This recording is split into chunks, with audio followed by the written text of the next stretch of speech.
All right, well, welcome back, everyone. Thank you all, and thanks to all the members of the public for hanging in there with us. We have an ambitious agenda today. We're going to move on to item number 11, which is discussion and possible action related to the AB 890 regulations. Is Miss Melby with us?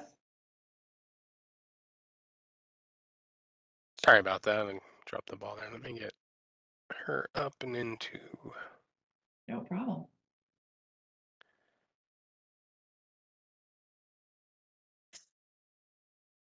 Okay, Miss Melby, you should be able to activate your audio and turn on your video now.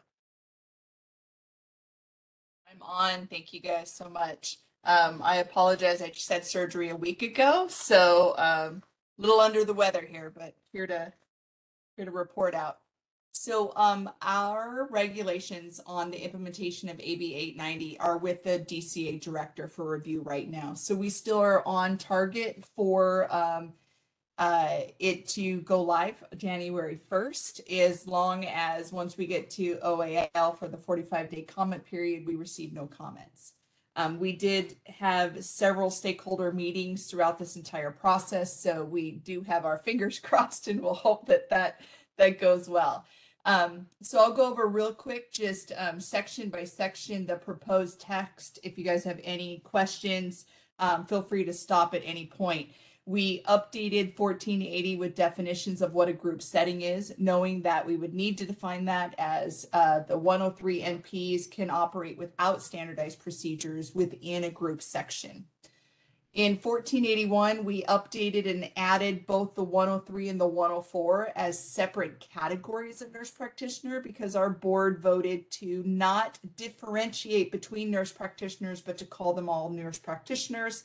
And the employers would then go to our DCA's DCA's license lookup page to validate whether or not they're a 103 or a 104, knowing that those specific categories would have different expanded scope of practices. When you go into 1482.3, that's essentially just the application process for a 103 NP. 1482.4 is an application process for the 104s. And then we do have a notice to consumers, 1487, that basically explains to them that they are a nurse practitioner underneath the Board of Registered Nursing. We were watching a bill progress, and it did continue to progress, but the language from the transition to practice was removed by amendment just recently. So we will go forward with the transition of practice that has currently been defined by regulation as part of the process that was kind of asked of the BRN to do. It is 4,600 hours or 3 years equivalent that a nurse practitioner, after graduating and getting a national certification and being licensed in California, would be able to complete and then submit that information to the board. That direct patient care hours does have to be in the practice area that is in alignment with their national certification. Example would be a pediatric nurse practitioner would have to complete the 4,600 hours in pediatrics and not in like a hematology oncology clinic that is not specific to peds. With that, there is a 5-year window that can be completed. So we will have nurse practitioners come January 1 that will be able to apply as long as those 4,600 hours were completed in California within their national certification within the last 5 years. So very straightforward process is being developed for the application. The application will be an application through the BREEZE system that DCA boards and bureaus are familiar with. And then the nurse practitioner will be inputting the provider information, including the license number of who oversaw the 4,600 hours. And then to be consistent, we will be utilizing, and Sean Eichelkraut has been pivotal in this, the ideal system that the MD or nurse practitioner will sign in and validate their license, and then they will go to a separate page to validate or essentially attest that those hours are true and in fact were completed. Once that attestation is completed, the person will become a 103 or a 104 NP. So we do anticipate that there will be 103 NPs entering into practice in January.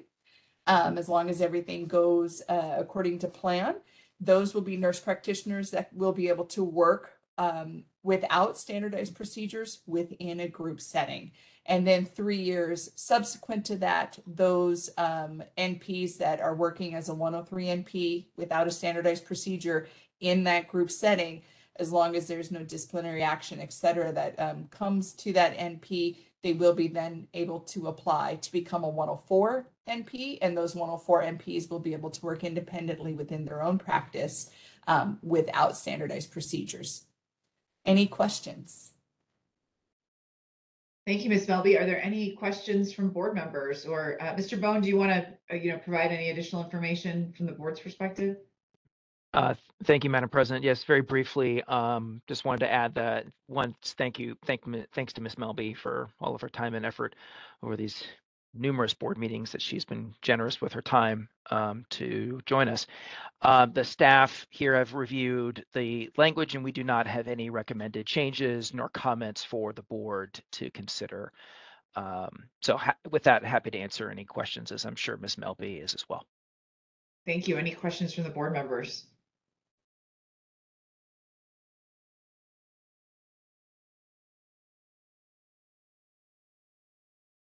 All right, are we ready to open up for public comment? All right, Sean, let's go there. I've activated the Q&A feature and the hand raising feature. Also, if any call-in users would like to make public comment, you can raise your hand by pressing *3. First up here, we have Rosie Arthur's-daughter. Rosie, you should be receiving that request. Okay, got it. Well, the last thing she talked about was ones with NPs with an existing, I'm sorry, I missed out the first of it because I had something happening here. NPs with an existing designation. So when they come up for licensure, then they can apply for the other or have it added retroactively, unless they have discipline. Now, this is one of the things I've been running into a lot, is that there are a number of, at least in the pain management field, it's been a safe harbor for persons with disciplinary actions in their record that they haven't had to inform you about. One nurse used a different name, so you couldn't even look her up. Another had elder abuse, discipline, etc.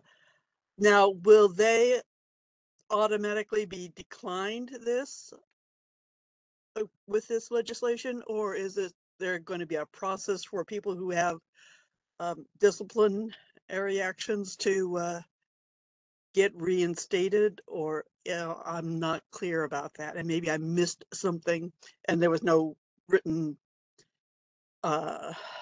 materials ahead of time, so I wasn't sure what was going on with that.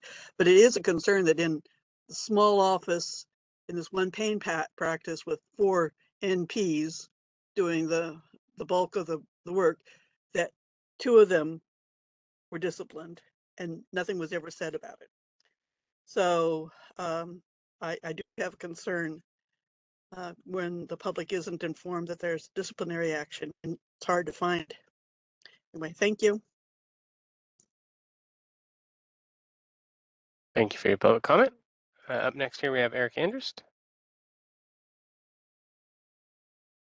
Can you hear me? We can, Eric. Please go ahead. I just want to say that if the 103 RNs and the MDs of the MBC choose SB 890 for the 1086 review of the 104s and 5s, then I'm okay with it. If the MPs choose the 8650s and the PAs don't care, then I don't think it's a good IDAA. Point being, I have no clue what this was about. I've never heard so many acronyms and numbers in one presentation in my life. Thank you. Thank you for your public comment. Up next here, we have Virginia. Virginia should be receiving that request. Hi. Can I say this really concerns me, especially with the quality of nursing schools nowadays? They seem more like diploma mills than education centers.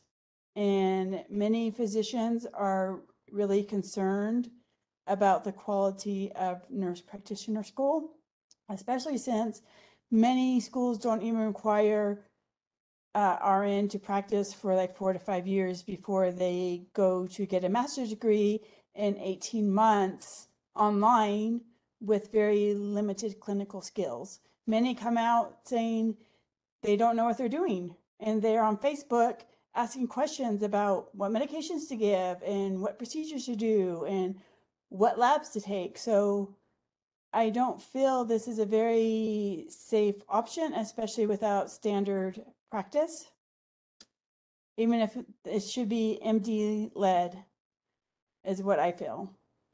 And I would hope that the MDs in the room would agree with me that nurse practitioners need guidance. They're not doctors. They shouldn't do medical practice without MD leadership. So it's really concerning, and we think doctor care is bad often. We're going to really think it's bad when nurse care is there and they're cheaper. So more hospitals and more centers will take them on, and more people are going to get hurt. Thank you. Thank you for your public comment. This time I don't. Oh, we do have one more here from Kimberly Turbin. Kimberly, let me send you that request.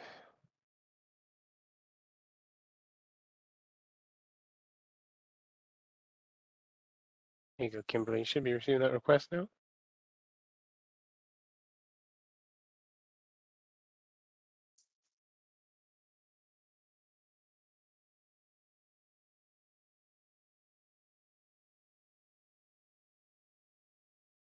Kimberly, on your device, you should be receiving a pop-up to unmute.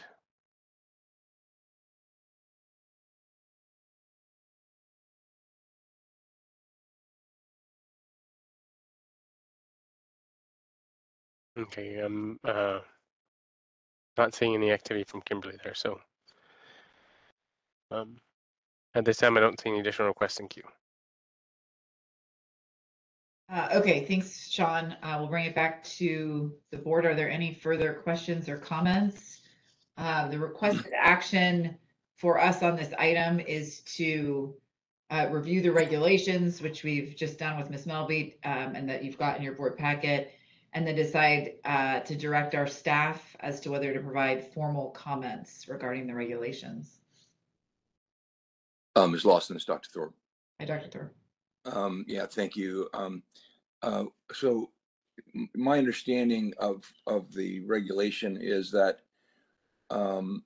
in order to qualify for a 103, which is the initial step of a step towards independent practice, is that the practitioner will need to complete 4,600 hours of supervised care or 3 full-time equivalent years of full-time clinical practice under the direction of, I believe it's either in a clinic situation where there are physicians practicing, or under the mentorship of a physician within 5 years of the date of the applicant application for certification as a nurse practitioner, and in the role that they're, as Ms. Melby pointed out. So if you're a pediatric nurse practitioner, then it's in pediatrics. If you're a family nurse practitioner, in a family nurse practice or family practice, and then after, and so there will be some people who could qualify for that as of January 1 if these regulations go into effect. Then in 3 years after practicing in that setting, so an additional 3 years, then that person could transition to a 104 candidate, which would be an independent practice outside of a clinic setting. They could set up their own private practice. Do I understand that correct, Ms. Melby? Yes, the only thing that I would add is it has to stay within that national certification.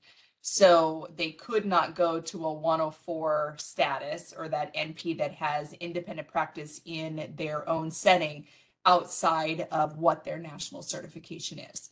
I will put in one caveat. We are still waiting for the results from the Office of OPES, which is an examination service that is under DCA, that is evaluating whether or not a separate exam will need to be administered.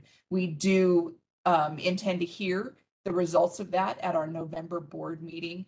If it is decided at that point, that will be one additional step that the nurse practitioner will have to take to become a 103 NP, but we do not have the results of that one yet. And they have in statute, they have until January 1, 2023 to finish their assessment and provide those details to us. Thank you for that clarification. Any other comments or questions or any direction we want to provide to our own staff? Right, I'm not seeing any. So I think we will be moving on to our next agenda item. Ms. Melby, thank you for joining us. Mr. Bone, thank you.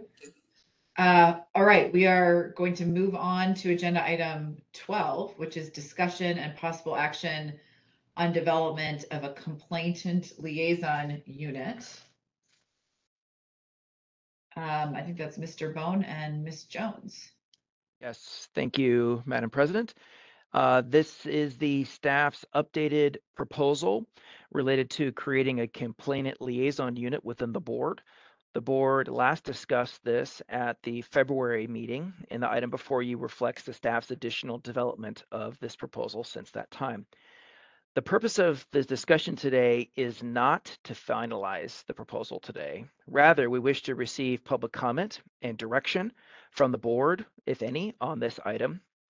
Subject to any additional direction from the board today, staff would include a final proposal in the board sunset report, which would be presented for board approval at the December meeting. The goal, as envisioned by the staff for the liaison unit, is to supplement the board's current capacity to communicate with complainants, the public, and other stakeholders regarding the board's enforcement processes. As discussed in the paper, there are 4 areas of responsibility that are expected for the unit. A new area that's been added since the prior discussion would be for them to consider requests from consumers to evaluate whether their complaint was appropriately closed if we should receive such a concern from them.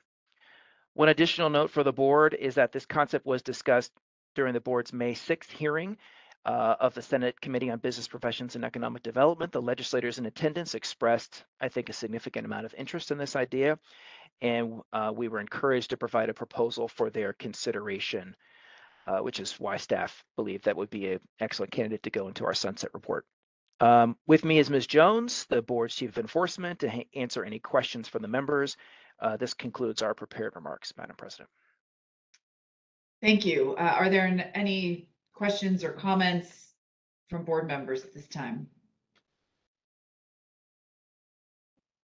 All right, well, I have one, and it relates to the comments we heard earlier about the potential advisory committee. I do think that there, it was shared with me offline, a link to the CDPH Healthcare Associated Infections, HAI program. They've got an advisory committee. That is obviously a very specific, narrow issue that CDPH is charged with taking a look at.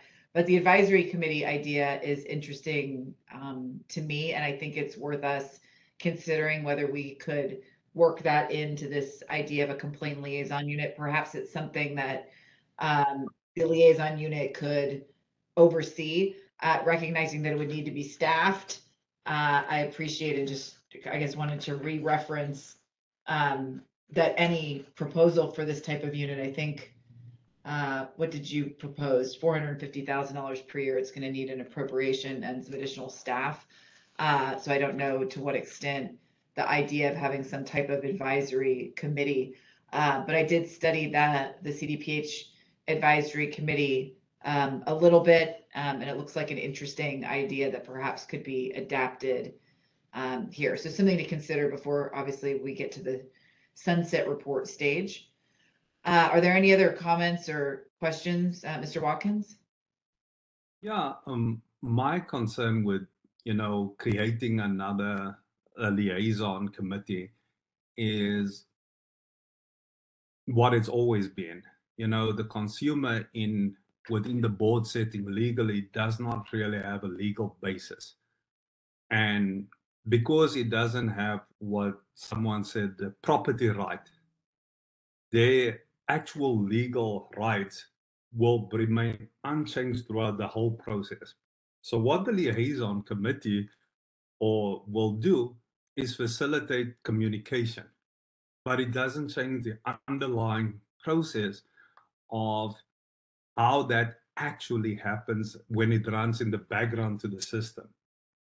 So here we have a liaison committee, we have a complaint tracking system, right? So the complaint tracking system is giving insight into where in the process this is.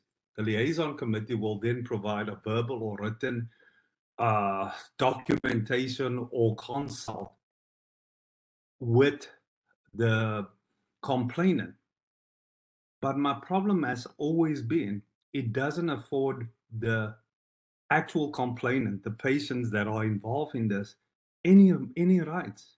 So at any point in time during this process, if the board gets overwhelmed, they don't need to do this. We can just say, oh, we'll stop that program because we don't have the money, because we don't have anything. And then we're right back to square one.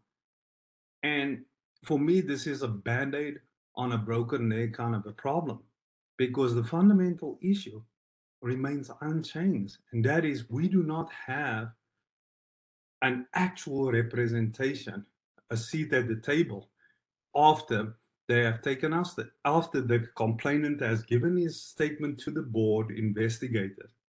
The board has they don't need to contact them again. And they probably don't, from complaints that we've heard, they don't. So I'm trying to understand, in a practical sense, we've got all these things that we say we're going to do policy-wise, but it's things that we should have been doing anyway as a board, but we haven't. And now, because there's a little bit pressure that we need to create something to look like we're going to give the patients more rights, but it really doesn't. And I'm at a loss, because my solution is give the complainants a real legislative right. Here you are. Because, I'll just repeat myself every time. For me, right now, all the things that are there is the stuff that should have been done anyway. And the fact that we have to set up a committee to do that proves that, there's bigger issues here. And again, that's my opinion. But it's also borne out by the facts and the complaints over and over and over again. Thanks, Mr. Watkins. Dr. Bolot?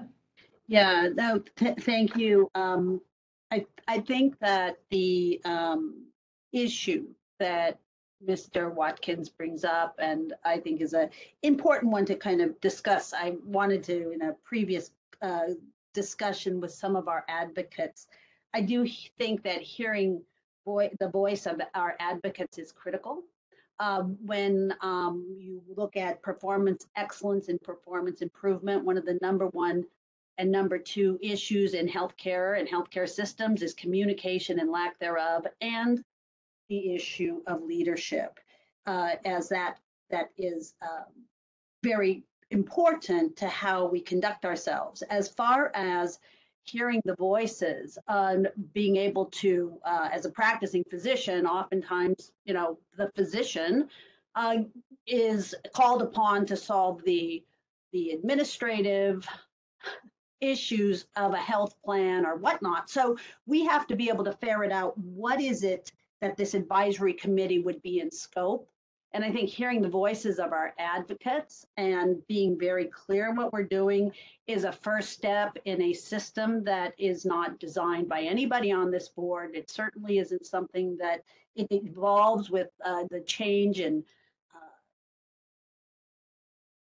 government entities and so on. So I think this is a really good first step to try to get something moving in a direction of hearing the voices of our advocates and an advisory group.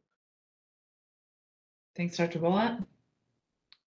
Additional comments before we open it up for public comment?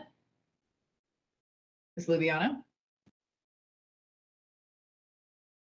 Yes, thank you. Hearing TJ and Dr. Bullock speak, the other side I see to this is that, this is calling for 4 more bodies, resources to actually attack, these 4 bullet points that's identified in the document. So it is aiming to be that liaison, to be that connection between the board and consumers. And I mean, we all know that part of our issue is the lack of resources. And so this, puts on the table 4 more people to help with that effort. So I see a positive in that thing. I'm just curious from the financial standpoint, how realistic that is. Can we do that? And maybe staff can comment a little bit more on how possible that really is to get that amount of money when we are already strapped. Yeah, happy to speak to that, and I think you've you hit the nail on the head, Ms. Lubiano. That's the goal. That's the I think the way staff have been framing this from the get-go, which is this is about bringing additional communication resources. Won't certainly address all the concerns that get raised, but communication, letters not getting sent out, phone calls and emails not getting returned, lack of understanding about processes. Those are the things that this proposal is meant to address.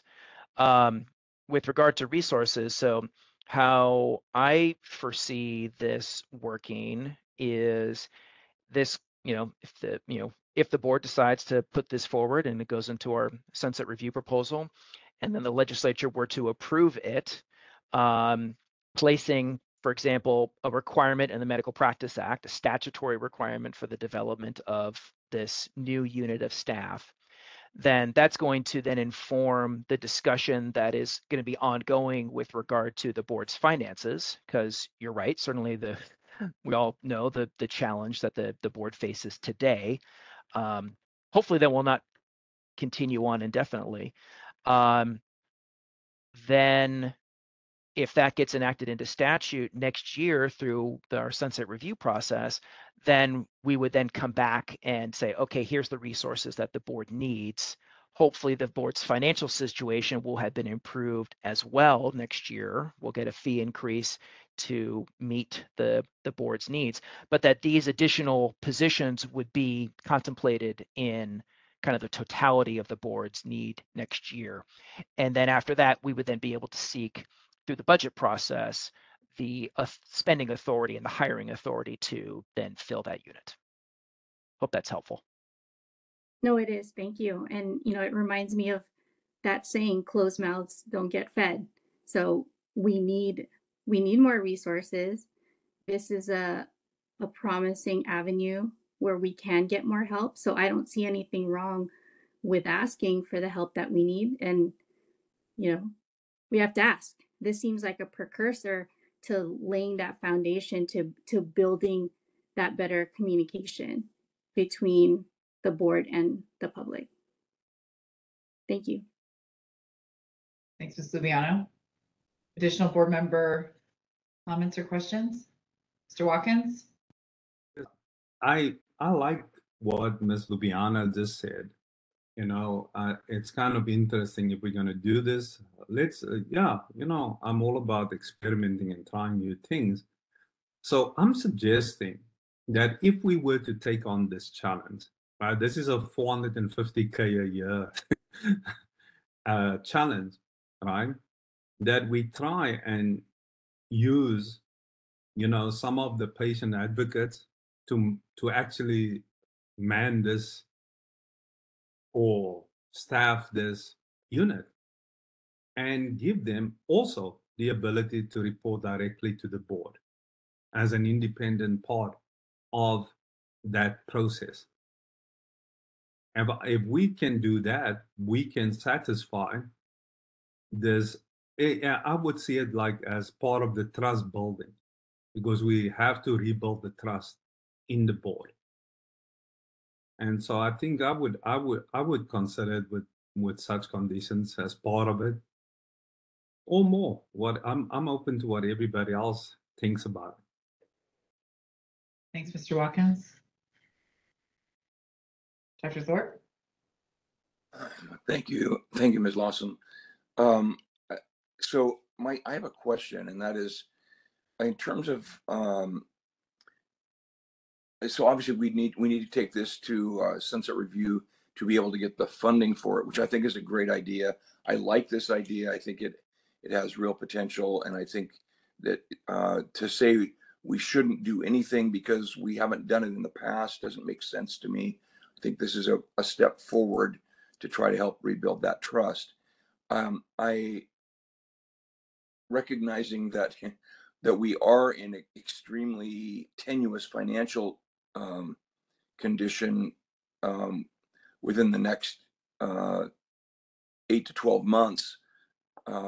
Without a fee increase, we are going to be in severe financial straits. And do we have, number one, do we have a sense of what the appetite for a fee increase is in the legislature, number one, and number two, Mr. Watkins alluded to, some way of having a patient advocate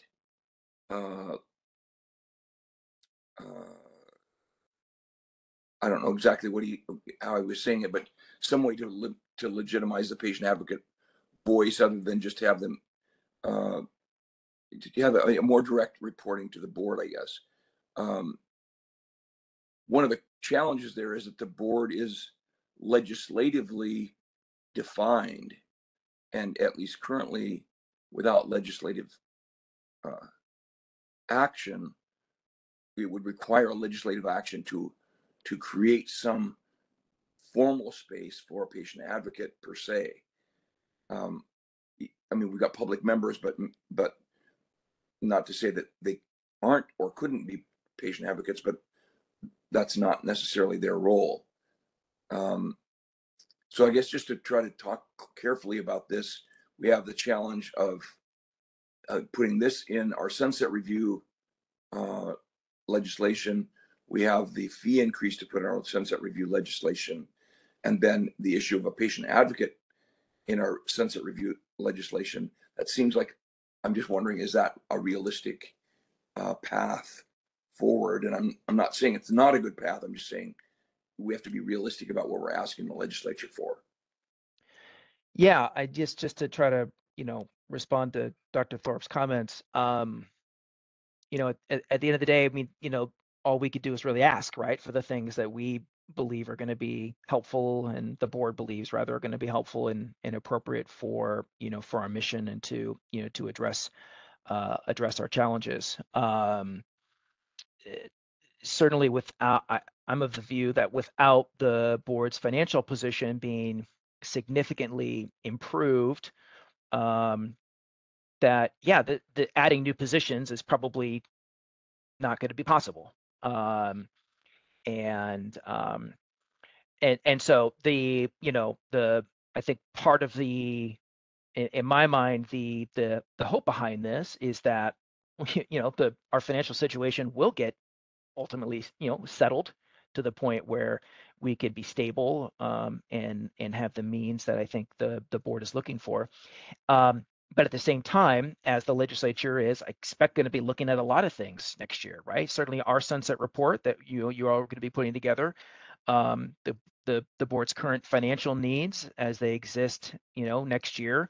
The enforcement monitor is going to start producing reports as well. So there's going to be a lot of information that the legislature is going to be, looking at. And so, if the board believes that, establishing a new unit with some dedicated personnel to take on these tasks that are discussed in the paper, then I think now's the time to, to put forward those, those types of ideas. Hope that's helpful. Maybe I can help. The situation that the board finds itself is a precarious position, but it has been a politically driven position that we are sitting where we are sitting right now, right? For various reasons. I think the best way forward strategically is we have our backs against the wall. Let's present the solutions to the legislature that actually solves the problem. Instead of calibrating of what we can get and what the political process will give us, let's clear ourselves and our own conscience that we've presented the best solution to the problems and to the challenges that we have. If we present them a full-scale set of challenges, guess what? We have done our due diligence, we have done our job, and then it becomes their responsibility. If they shoot it down, then we'll take it from there. But it never hurts to ask for exactly what you want, motivate that want, why you're asking for it, because public protection is kind of like hinging on this on every level. And we just cannot continue like this with this piecemeal budgeting. Bill and Rejay doing this incredible piecemealing job, but that's not sustainable. They need they need financial capability to be able to run the board and provide the kind of services that we can best protect the public. And I think that's kind of where I'm thinking that's what we should present. A full-scale, blue sky, aiming, not completely, but aiming solution.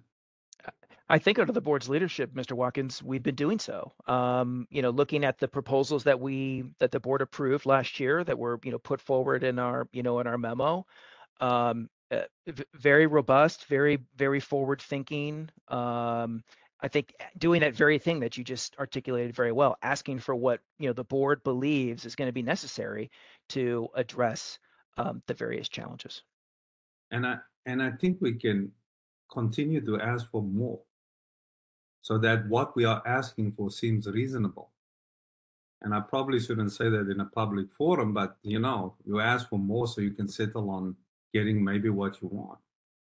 So I just think that we are in the situation. It's about, working to get out of the situation. And may not be the best for what I think, but what would be the best for the board is what I'm thinking now.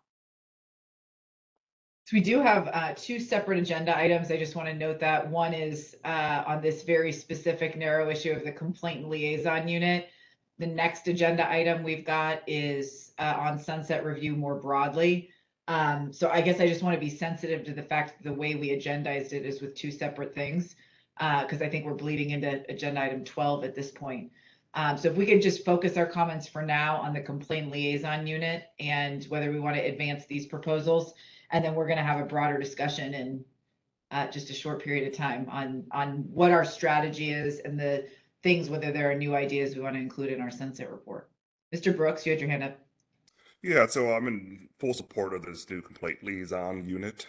And my question, though, is I think we need to look at this a little differently, because trying to piecemeal different proposals together, it's really tough because we have a full pie to consider.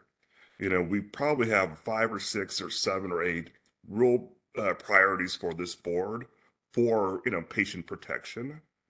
And it's tough to vote or make a decision on one unit or, one proposal when we have 5 other ones and a limited amount of resources. I think the exercise would be great if we had all the items that we needed for, next year. We prioritize those items. Then we say, okay, here's where we would spend the money. Here's what we're going to shoot for. And to me, this unit would probably be number one at the top, don't get me wrong. But if we're trying to look at a whole budget, looking at it one by one is probably not the most effective or efficient way of doing it. And so I'm suggesting that we put all our proposals together, look at what our needs are, make a priority list, figure out how much it's going to cost, and then we agree and we go to the legislature and ask for that. So Those we are are my going to comments. do just what you propose. So we're in the idea gathering phase right now. And once we conclude our meeting here for the next few months, our staff is going to work on putting all that information together. And we're going to look at our the draft sunset review proposals and report at our, I think it's a December meeting. It might be a November meeting, at our December meeting. And so we'll be able to go through that exercise then, Mr. Brooks, once we've got sort of all the ideas. But I would encourage us all now to generate the ideas, right, that we can think about putting in that report, and then we can go through that prioritization together in December. Yeah, and we did, thank you for mentioning that, Madam President. We did do that very thing 2 years ago, Mr. Brooks, when we went through sunset review. The board gave the staff a list of priorities for their requests throughout the sunset process, and so that was very helpful, for us as we did our work. Madam, Yeah. I don't know if this requires a motion, but I would or a vote, I don't know, but I would be in favor of including this as one of the agenda, or one of the additional items to consider under the sunset review enhancement of the medical board's function.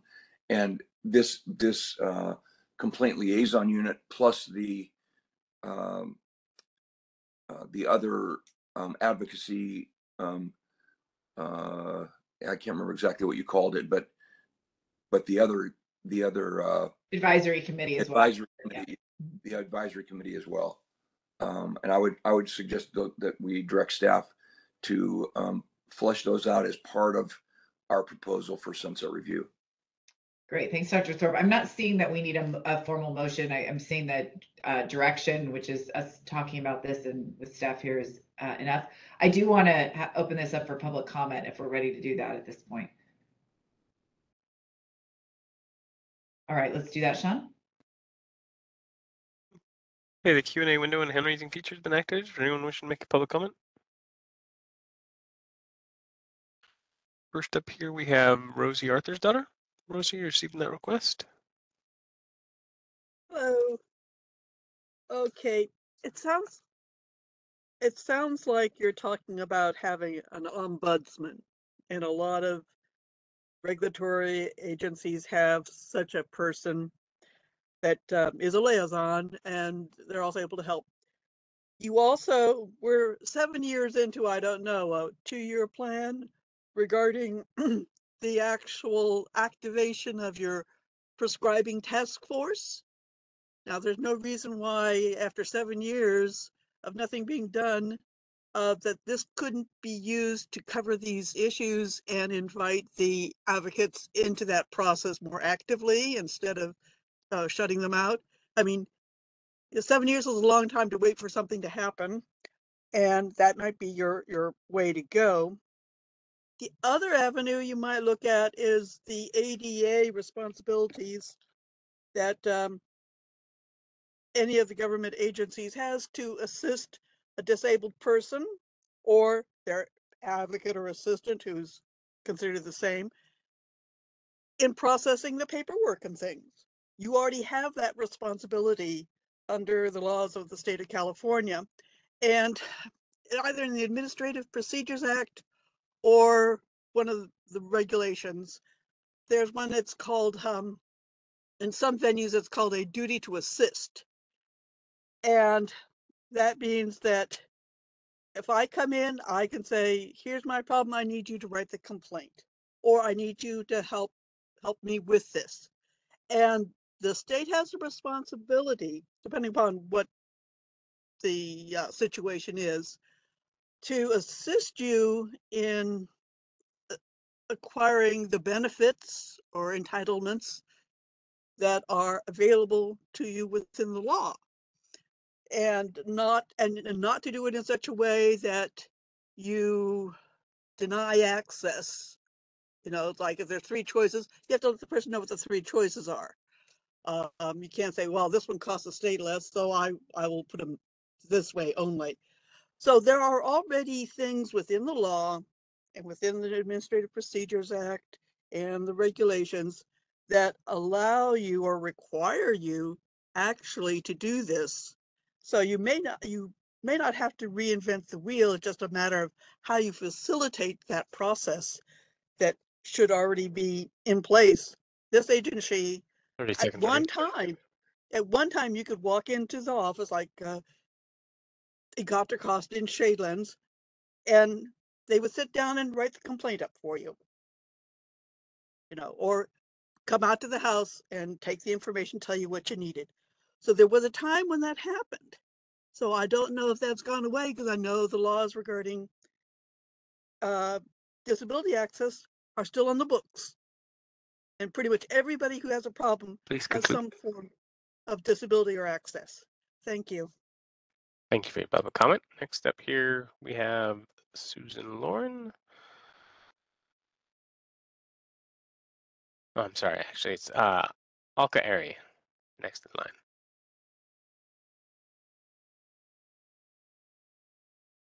Hello, can you hear me? We can, Alka, please go ahead. Okay, perfect, great. Hello, I'm Alka Ari. I'm from San Francisco and a volunteer with Consumer Watchdog. I appreciate the work you're putting into developing a complainant liaison unit, but I believe more services need to be offered at certain stages of the complaint process to have the effect we all are looking for. There is a gaping hole here with no interaction between the liaison unit and the complainant at the stage in which the complaint reaches the central complaint unit. This is a critical stage of the process and where the vast majority of cases are dismissed. Having had my own complaint inexplicably dismissed at this stage, without any interviews of me or the physicians involved, without any consideration of my own records, or the recorded words of the injured patient, who was my older sister, I'm still left in the dark as to what process, if any, was followed. Every complainant should be interviewed at the central complaints unit stage, not just to confirm the scope and parameters for the complaint, but to determine if outside records exist. As any victim of medical negligence can attest, medical records are often manipulated or withheld from patients, even though it's against federal law. And yet these are the only records the medical board is willing to review. This needs to change. It's naive for the medical board to think negligent physicians are going to outright admit their negligence in the records. If a complaint proceeds toward disciplinary action and a physician appeals it, the complainant should be notified and given the opportunity to respond to the appeal in support of the discipline by engaging victims and their families throughout the process, and not just at arbitrary moments. You're at least maintaining an open dialogue for all parties, which is ultimately what benefits us all. For me personally, I'm still at a loss for why my complaint was dismissed without action. The hospital withheld medical records from me and likely did with the medical board as well.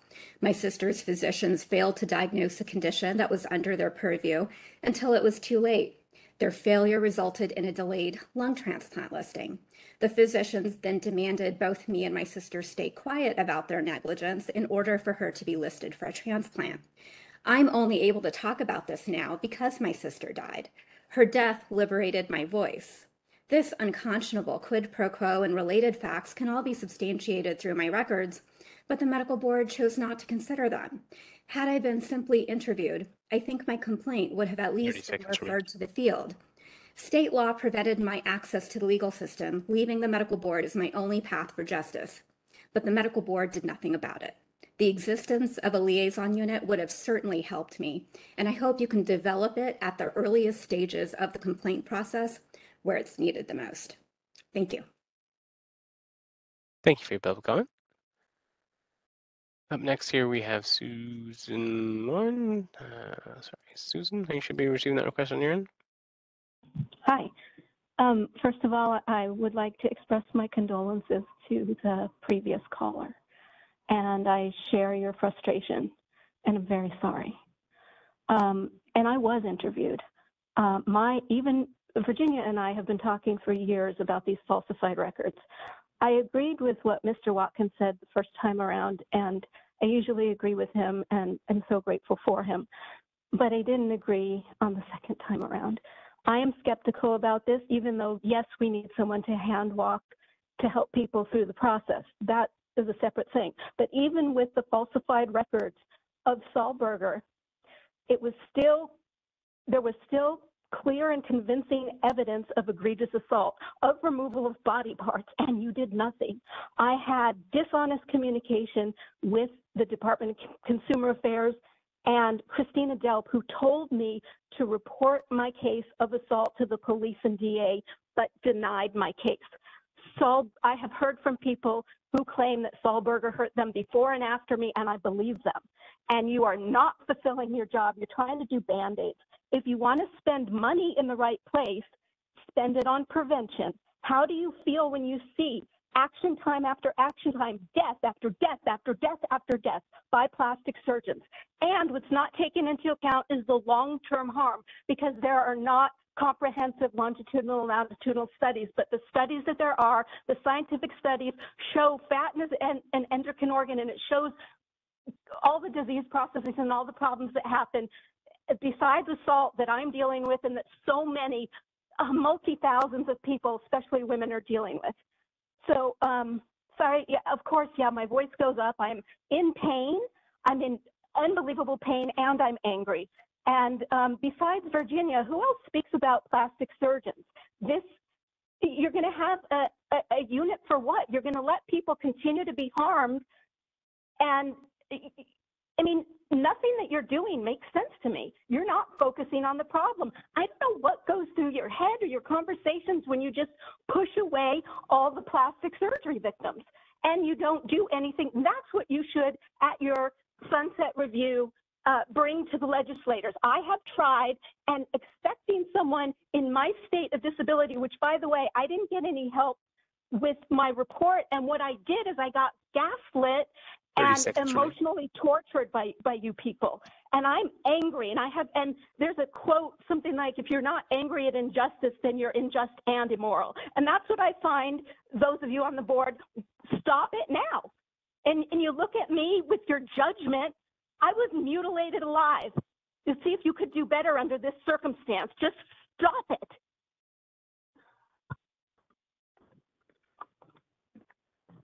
Thank you for your public comment. Next up here, we have Xavier De Leon. Xavier, you should be receiving that request.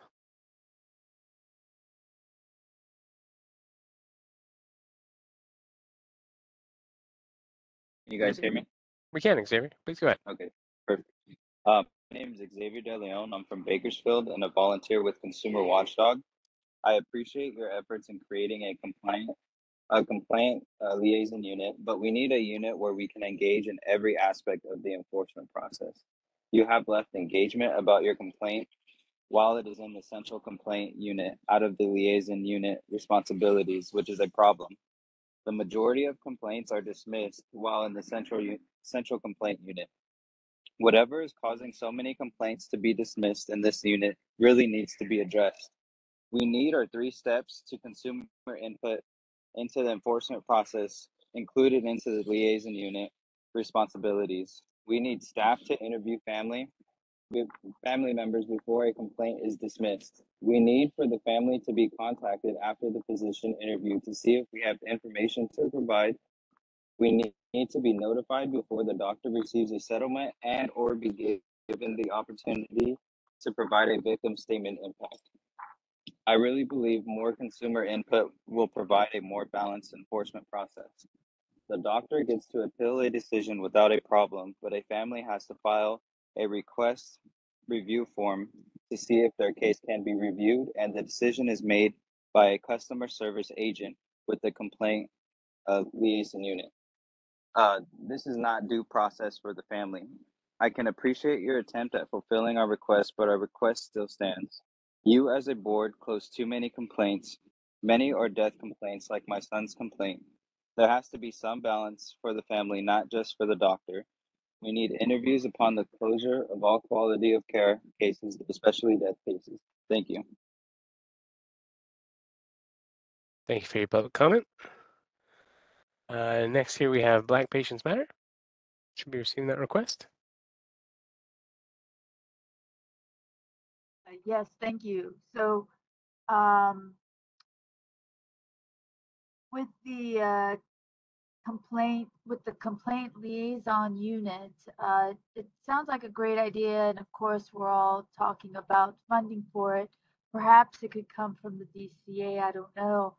But I'm wondering if the complaint liaison unit, I'm still unclear about the what they will be accomplishing. Um, it's not quite clear yet, because if the job that they're trying to accomplish is not too difficult, it may be something that can be automated. Certainly, we all know we can track our packages, we can track many things. So perhaps there's an automated way, a new app that can be developed to track complaints. But if we do choose to go forward with this and there's funding and we hire people and all that, I would encourage those. I would encourage you all to hire people with background in diversity. Thank you. Thank you for your public comment. Up next here we have Tracy. Tracy should be receiving that request. Okay, can you hear me? We can. Please go ahead. Okay, I am Tracy Dominguez and I am from Bakersfield, California, and a volunteer with Consumer Watchdog. I do appreciate your efforts in creating a complaint liaison unit, but I think it is going to be another failed system. We don't need another customer service person. We need staff that understands our predicament and understands the enforcement process rules. We need a unit where we can engage in every aspect of the enforcement process. Leaving the central complaint unit out of the liaison unit responsibility is a big problem. The majority of our complaints are dismissed in the central complaint unit. Whatever is causing so many complaints to be dismissed in the unit needs to be reviewed. We need a 3-step consumer input in the enforcement process, including a liaison unit responsibilities. We need staff to be interviewed, the family members, before a complaint is dismissed. We need for the family to be contacted after the complaint is dismissed. We need the family to be contacted after the physician's interview to see if we have more information to provide. We need to be notified before the doctor receives a settlement or is given the opportunity to provide a victim impact statement. More consumer input will provide a more balanced enforcement process. The doctor gets to appeal a decision without a problem, but a family has no due process. If the families have to fill out a request to review form to see if their case can be reviewed and the decision is made by the consumer agent in the complaint unit, then the doctor who wants to appeal the decision should be put through the same form request process, where the customer service agent decides a doctor doesn't have the right to appeal because their investigations and their disciplinary actions have cost the board too much money and the board doesn't have any money. Therefore, there should be no appeals for doctors either. You have the right to process for all the fair processes for the Californians. Please help us to be heard. Thank you. Thank you for your public comment. Up next, we have Marion Hollingsworth. Marion, receiving that request. Okay, can you hear me? We can. Please go ahead. All right, thank you. Good afternoon. I'm Marion Hollingsworth, patient safety advocate. I was wondering with this liaison unit program, it had been mentioned before that there would be a way to use the medical board website to check the status of the complaint as well on our own. Is that something you are still considering? Also, do you have a timeline in mind for when such a unit could be up and running, or are we facing legislation first before getting this underway? Kudos to Mr. Watkins for suggesting some kind of legislative right for complainants. As you know, the medical board takes over our complaints and we lose any right to that case once it goes to an investigation. It's a huge disappointment to learn that the board settles complaints without even so much as a heads up to the initial complainant. The investigator in my case promised me an accusation and probation for the doctor and said she would personally call me. 6 months later, I received a short form letter saying there was a settlement with just a public letter of reprimand. That was one doctor complaint. The second one was tossed, and again, I got a letter 6 months later. A liaison unit and an advisory committee would help make this process less painful and more clear to the complainants.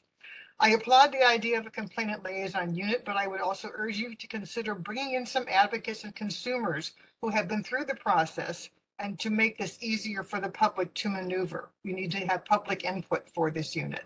Thank you so much. Thank you for your public comment. Next up, we have Christina Hildebrand. Christina, should be receiving that request. Hi, Christina Hildebrand. Can you hear me? We can. Please go ahead. Great. I just wanted to share and say thank you to those who have spoken before me. I agree. We need, the liaison unit is something we do need. As I've said before, and you've heard a million times, I come from the other end of this where I feel doctors are being disciplined too often, too much, because I really honestly feel it is completely politicized. It's what you want to put forward. If it's misinformation, disinformation that President Lawson complains about, or whether it's vaccine medical exemptions, which are highly politicized, those seem to zap through. When it comes to people that have been truly harmed, they seem to be dismissed. So we've got the two ends of the spectrum here, but both of them, I think we agree that the patients who have been affected, the patients who are these doctors that you're licensing, who you as the medical board are supposed to represent. You don't represent the doctors here, you represent the patients, and the patients aren't even talked to in this process. And so I do think a liaison board is important, but I really think it is more important that the medical board, and I agree with TJ Watkins, and it's unfortunate that, all of us are right behind TJ Watkins and he doesn't seem to get the credit on the medical board, and the fact that none of the other medical boards speak in the same way as patient advocates, is really worrying to me. But anyway, I'll go on. I do think I may or may not be able to talk on the next point because I have to go run an errand, but my feeling is the medical board needs to put forward a full liaison process and much more that really truly allows patients to be involved in this process, and that you ask for money. It shocks me that you have borrowed $10 million from some auto board. What the heck? The governor has billions of dollars in his budget this year, and the fact that the medical board couldn't secure that, you need money here, and you need to get it from the government that is supposed to be helping you out and has appointed you. Again, the liaison board, I think it's a wonderful idea, but I just feel that it needs to have certain things in its creation. I agree with the consumer watchdog volunteers. I take it from a different perspective, but I think if all of those things were implemented, they would fit both our needs. And so I thank you for considering that. Thank you for your public comment. Up next here, we have Eric Andrus. Eric should be receiving that. So I would be concerned about a liaison unit run by the very board creating the problems to begin with. An ombudsman should always be an independent entity. For instance, the Consumer Complaint Unit for the Los Angeles Police Department is completely staffed by non-police related people so that they can be objective. How will having board staff members running this unit be of help if they're not doing things properly now? One of the biggest problems with this board is that they're policing your own licensees with the money they are providing to do it. It's a built-in conflict of interest. The more licensees you revoke, the less licensing income to your very own board. Where's the incentive to revoke? As it is now, you've not given consumers a way to appeal your decisions either. I agree with Black Patients Matter in that DCA needs to shoulder some of the responsibility for allowing one of its underling agencies to get into such a bad situation to begin with. Let them fork over some of the money to make the things right. Thank you. Thank you for your public comment. Next up here, we have Kimberly Turbin. Kimberly, let me send you that request.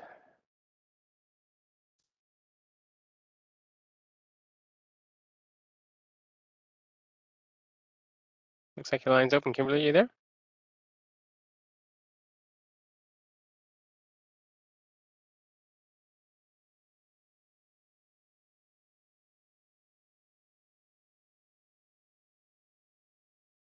Okay, Kimberly, I'm going to move on to another one and we'll try to come back to you here in a second.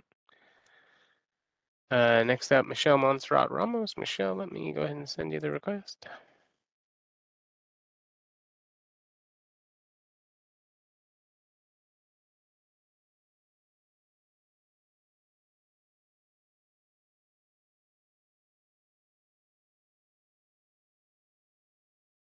Good afternoon. I'm Michelle Montserrat Ramos, and I'm a consumer watchdog. We thank you for your efforts to work with us to seek solutions to the public's issues with the consumer complaint process, but there are definitely some definitive gaps in this plan. Since the majority of complaints are dismissed at the central complaint unit, like mine was, and many of my advocate families were, we need consumer engagement with a complaint liaison unit to continue through the central complaint unit process. In my experience with my advocates, we have no idea, excuse me, if a complaint ever made it to a medical consultant. Those that do make it to a medical consultant many times sit there. We have no idea that the medical consultant is busy and the complaint is not moving. This is really a make or break stage in the process, and complainants need to have the opportunity to engage at this stage. We are investigating on our end as well to support whatever your staff is doing or not doing. As we gather information, we need to be able to have a conduit that will make sure that information gets to where the complaint is currently located, especially in the central complaint unit. We need to make sure that complainants can communicate with staff throughout the process. Therefore, we definitely need staff to interview family members before a complaint is dismissed. We need the family to be contacted at the physician interview to see if we have information to provide, which many times we do. We need to be notified before the doctor receives a settlement and or be given an opportunity to provide a victim impact statement. At this point right now, the doctor has the last word. We need to make the process fair for everyone. The doctor gets to appeal a decision without any problem, but a family has to file a request for a review form to see if their case can be reviewed, and the decision is left up to the customer service person with the complaint liaison unit. No, this is not due process for the family. If the family does not get an opportunity to appeal, then the doctor shouldn't either. What is fair is fair. We're never going to see things change until we make the enforcement process fair for all parties involved. Thank you. Thank you for your public comment. Go ahead and try Kimberly here one more time. Kimberly, you should be getting that prompt on your end to unmute your microphone. Hello? There we go, Kimberly. Can you guys hear me? Yeah, Kimberly, we can hear you. Please go ahead. Hear anything? Kimberly.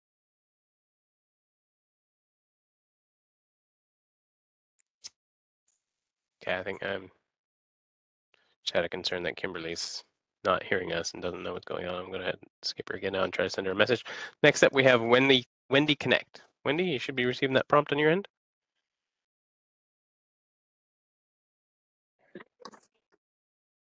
Hi. Good, Wendy.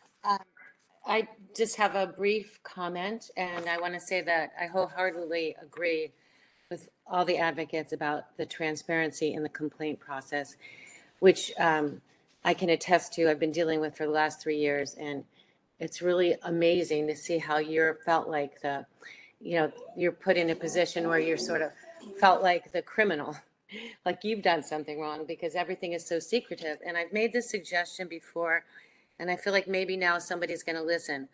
The U.S. Patent and Trademark Office has a very good system, which we could use as a model to communicate and create transparency in the whole process.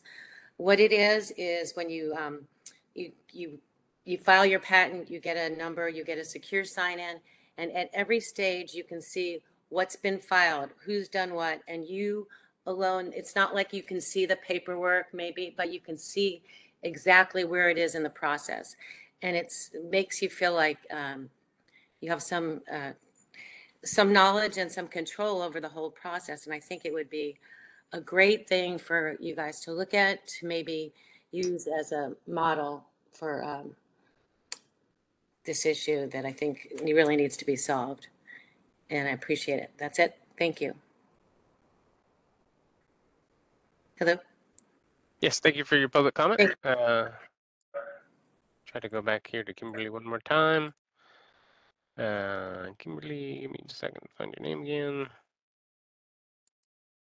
Okay, Kimberly, you should be getting that request on your side if you'd still like to comment on agenda item 12. Hello, my name is Kimberly Turpin. I am from Los Angeles and a volunteer with Consumer Watchdog. I appreciate the work you are putting in to develop a plan to create a complainant liaison unit, but I don't see it having the impact that we need. What occurs and does not occur in the central complaint unit is critical. The liaison unit is not supporting any communication with the family while the complaint sits in that unit. We have had cases where the complaint is sitting there because of the medical consultant is busy, but the family does not know this. We don't know if the cases are getting closed by the analyst or if it is even at least being reviewed by the medical consultant.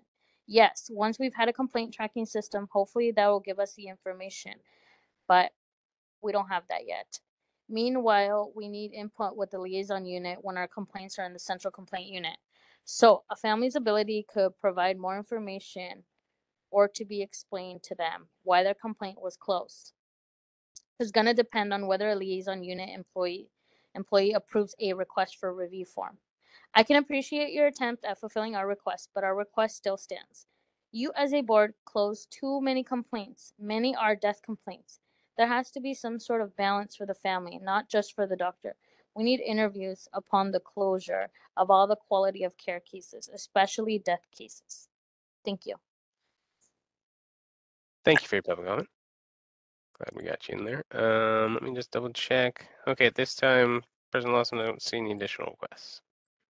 Thanks, John. We'll bring it back to the board for any final questions or comments about the complaint liaison unit. I think that we've provided staff some direction, so these proposals will be included in the sunset review draft proposal that you'll see at our December meeting. Are there any additions, however?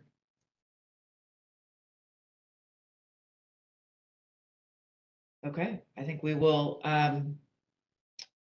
move on to agenda item 13. Discussion and possible action on new legislative proposals for the 2022 Sunset Report. Mr. Bone, this is you as well. Thank you, Madam President. As discussed in the analysis, the board is scheduled to undergo sunset review next year. The first key step in that process is for the board to prepare a report that responds to numerous questions posed by the legislative committees that have jurisdiction over the board. About a week ago, staff received that questionnaire from legislative staff, and we are reviewing that now, and we'll be preparing the draft report for the board's discussion in December. One key section of that report is referred to as new issues, which is the place for the board to make requests and recommendations to the legislature for statutory change or other matters that it wishes to bring to their attention. In the board's 2020 Sunset Report, we included various requests to change the Medical Practice Act and other areas that we oversee to address different challenges facing the board, and with some success. The purpose of this agenda item is to start the discussion on what items to include in the news issues section for this report that will be delivered by January of 2023. The goal is not necessarily to finalize any proposals today, rather to obtain direction from the board members on the items identified by staff in the write-up and provide the members the opportunity to discuss and share any ideas that they wish to propose for inclusion in that report again at the consideration at the December meeting. The first recommendation in the paper is for the board to include any and all proposals from our January memo this year that do not get approved this year, to include those into our sunset report. Next, for the paper discusses a staff recommendation to develop a legislative proposal to address situations when licensees under investigation ask their patients to rescind a release for medical records or otherwise not cooperate with a board investigation and prosecution. Current law addresses similar activities in the criminal realm or in the context of a civil settlement agreement.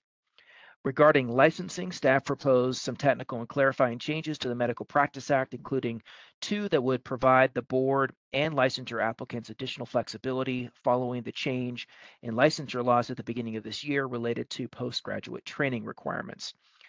Perhaps the most significant licensing proposal would allow the board to grant applicants transitioning from a postgraduate training license to a physician and surgeon license an additional 60 days to complete the USMLE Step 3 requirement.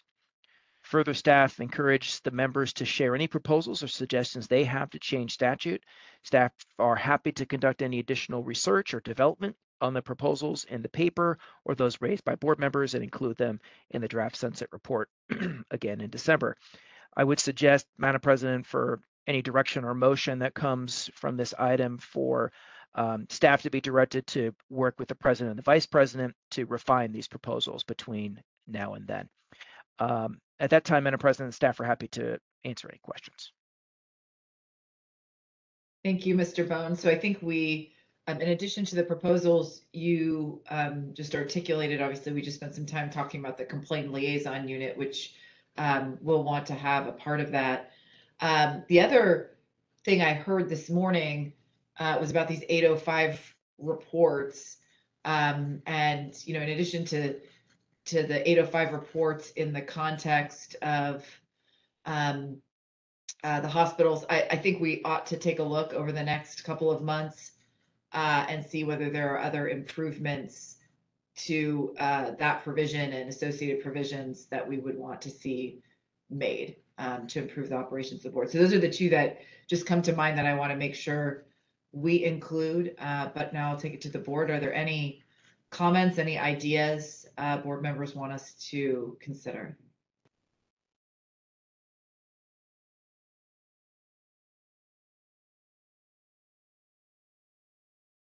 All right, should we open it up for public comment? Ms. Lawson, I just wanted to clarify one thing with Sure. Mr. Bone. So Aaron, what I understand you to say is that the fee, we did get a slight fee increase at the last sunset review, but not adequate, and that's certainly not what we requested. So do I understand you to say that we will now request the amount of fee increase that would keep us financially solvent? Yeah, so thank you, Doctor. So the recommendation is, to back up, that proposal was, you know, we've been asking to increase the physician and surgeon fees. I think that's the part that you were mentioning that did not get raised to the amount that, you know, we believe is sufficient. So yes, I'm suggesting that we refresh that request and you know, continue to do so until, you know, the board's financial situation is in the shape that the board wishes it to be. Hey, Aaron, are there any other sources of revenue that we should be looking at or tapping into? That's an interesting question, Mr. Brooks. Yeah, I know Mr. Persifka, you know, he talked earlier about, you know, cost recovery is a new thing. It's very new, you know, we don't know where that's necessarily going. The reality is licensing boards are funded by fees, application and renewal fees. That's the model that has, you know, it's followed here in California. I have heard some comments from some legislators about taking a new look at that, and, you know, where might general fund support be an appropriate way to, you know, to supplement that. But this is the way that these things tend to work, Mr. Brooks. And the reason I asked the question is, I mean, I'm assuming we've done a review of all the medical boards around around the country to see how they, raise revenue. And are we using best practices? I mean, are they having bake sales? I mean, I don't know. But, I've never been a big fan of anyone who says, this is kind of the way we've done it before. This is how we always have done it. So if there's some creative ways, out there, we can use best practices. We can do a top to bottom review of all the other states. And, we might learn something new if we haven't already done it. And if we've already done it and this is the only way, then, so be it. But at least we can say we've exhausted our remedies and this is what the cards we've been dealt with. Just, I would like to add that since we have new board members on board here, this fee increase up to last year hasn't been increased since 2005. And part of the negotiations in 2005 was that cost recovery needed to be sacrificed, right? That was between California Medical Association and the legislature, right? So now we come last year and we're asking for a fee increase. That hasn't happened since 2005, so 15, whatever, however many years. We had a complete fee study done.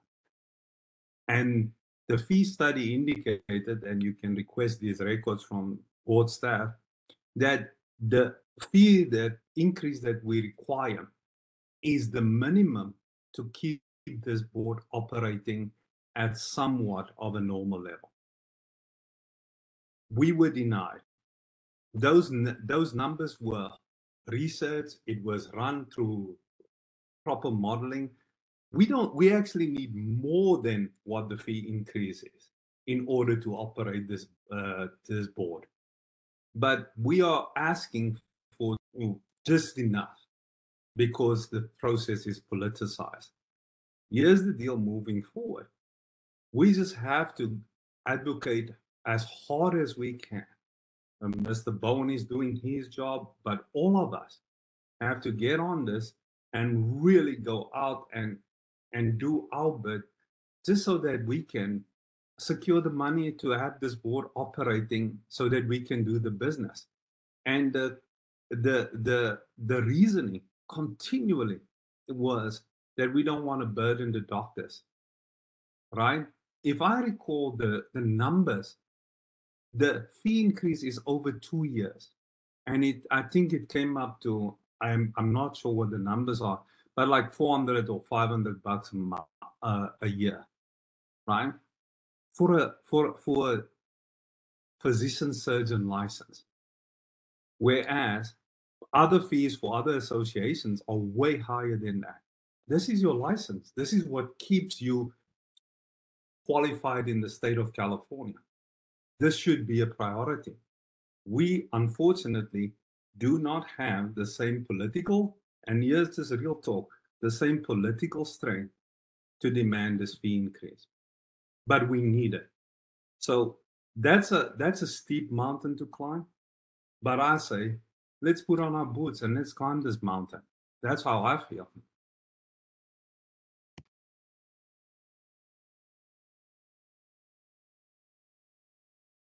Additional comments about what should be included, Dr. Hawkins?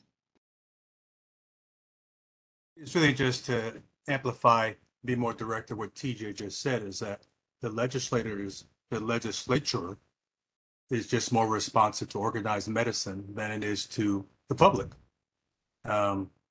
And they believe, perhaps because of financial support and other things, that they need to cow down to those individuals. I expect that I would be paying more as a physician, and I'm willing to pay more.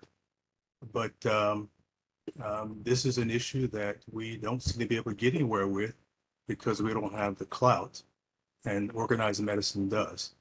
I'm part of organized medicine, just be a physician in practice, was a licensed state of California. And I think we, as I've asked before, we need some of our advocates to actually twist some arms at the legislative level, in addition to twisting our arms.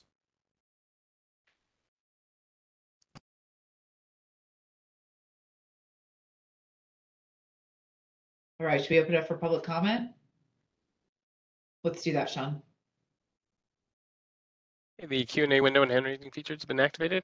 Again, if anyone's on a call and only line and would like to make a public comment, you can press *3 to raise your hand as well. First up here, we have Susan Lauren. Susan, should be receiving that prompt. Hi, thank you. I have 6 things I'm going to run by quickly. The first thing I want, actually, before that, I want to say that I have been twisting arms at the legislative level for a decade. To tell a surgical assault victim to twist arms at the legislative level is to send them in circles. First of all, my senator never got in touch with me except when he was in re-election, and then never did anything to help. It took years to meet with my assemblyman. I was told by several legislators that they couldn't do anything because the medical lobbies are too strong. I have 4 legislative proposals. I'll be happy to, I believe I've sent them to the board.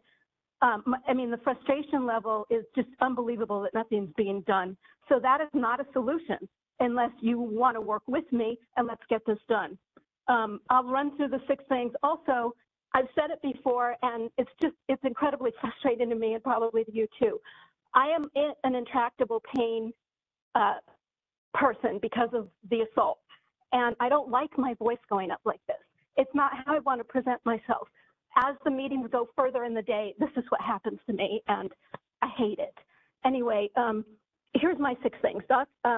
Dr. Terry Dubrow and others sanctioned by the Military Health Agency should not be medical board experts. So if you could present something that stops that from happening, that would be great. Title 16, number 2, Title 16 of the CCR 1356.6, the liposuction code needs to be changed. Anesthesiologists, doctors, et cetera, say that it doesn't prevent patient harm or death. I have sent just countless things to Carrie Webb and the rest of you, and I can send more. The plastic surgeon, number 3, plastic surgeons ought not to be witnesses for each other because they're all doing scams. You may not want to admit it, and I don't know why. It's the truth, and you can see all the deaths, and you see all the cases turned away, and there's so much harm out here. It's a genocide. Number 4, send surgical assault cases to the police. You're absolutely allowing doctors to assault people and not do anything about it. That's not okay, and that is fully okay that my voice is angry about that. Number 5, have a doctor examine a surgical assault person 30 seconds in person for a medical board case. And number 6, have some kind of co-authored records and the person have a voice and be present, because the system, all it does is protect doctors. Thank you for your time. Thank you for your public comment. Up next here, we have Black Patients Matter. Should be receiving that request on your end. Yes, thank you. Medical board members, please hear us out. This is the opportunity where we can show the world how we think forward. So first of all, as we've stated before, the medical experts that you utilize are not qualified in today's environment. Medical experts have got to have significant work history in diversity. If they work in a patient population that's all white, they can continue to make a living, but they are not qualified to be medical experts in the state of California, especially the psychiatrists.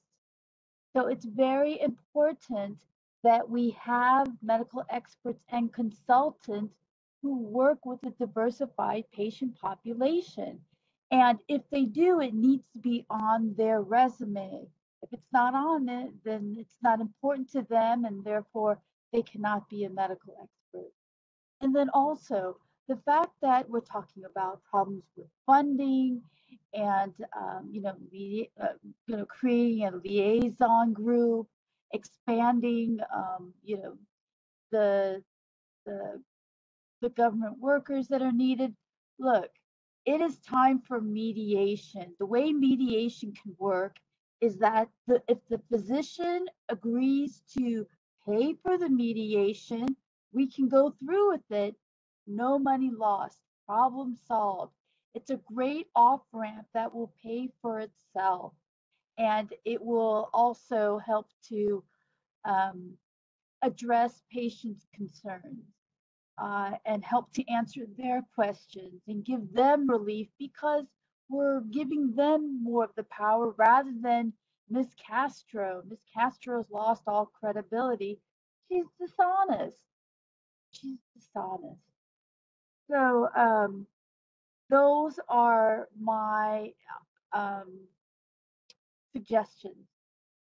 Medical experts have got to have work history, significant work history and diversity, and a mediation option. Thank you. Thank you for your public comment. Next up here we have Xavier De Leon. Xavier?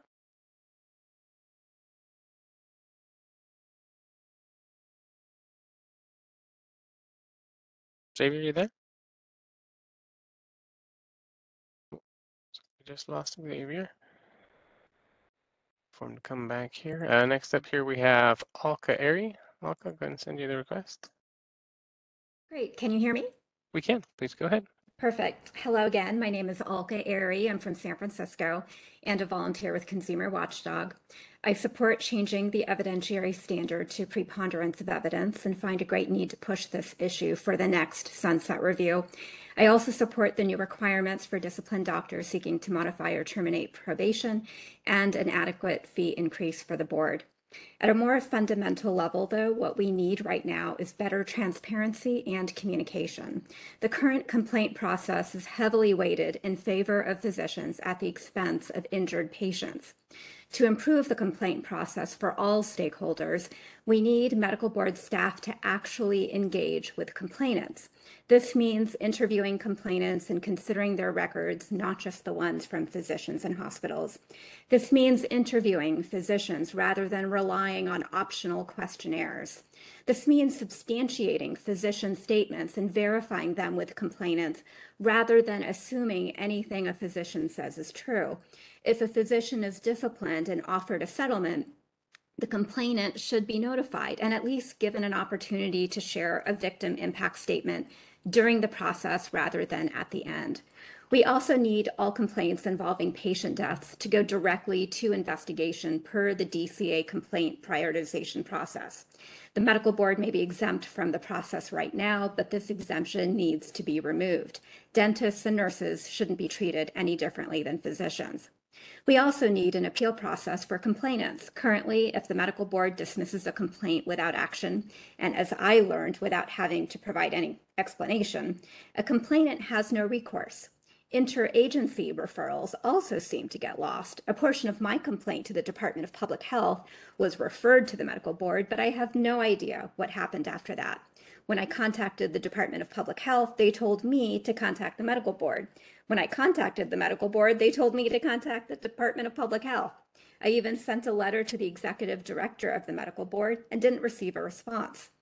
Consumers, injured patients, and families need more input into this system. Physicians have a right to due process, but so do patients.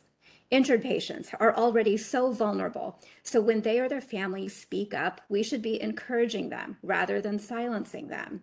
I sincerely believe most physicians work tirelessly to help their patients, but every profession has a few bad apples, and we shouldn't let them tarnish the image of a whole profession. We should all be on the same side here, which is high quality patient care, but it doesn't always seem so with the way the medical board handles complaints. We can change this, and it's time we do. Thank you.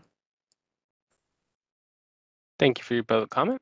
Up next here we have Xavier De Leon again.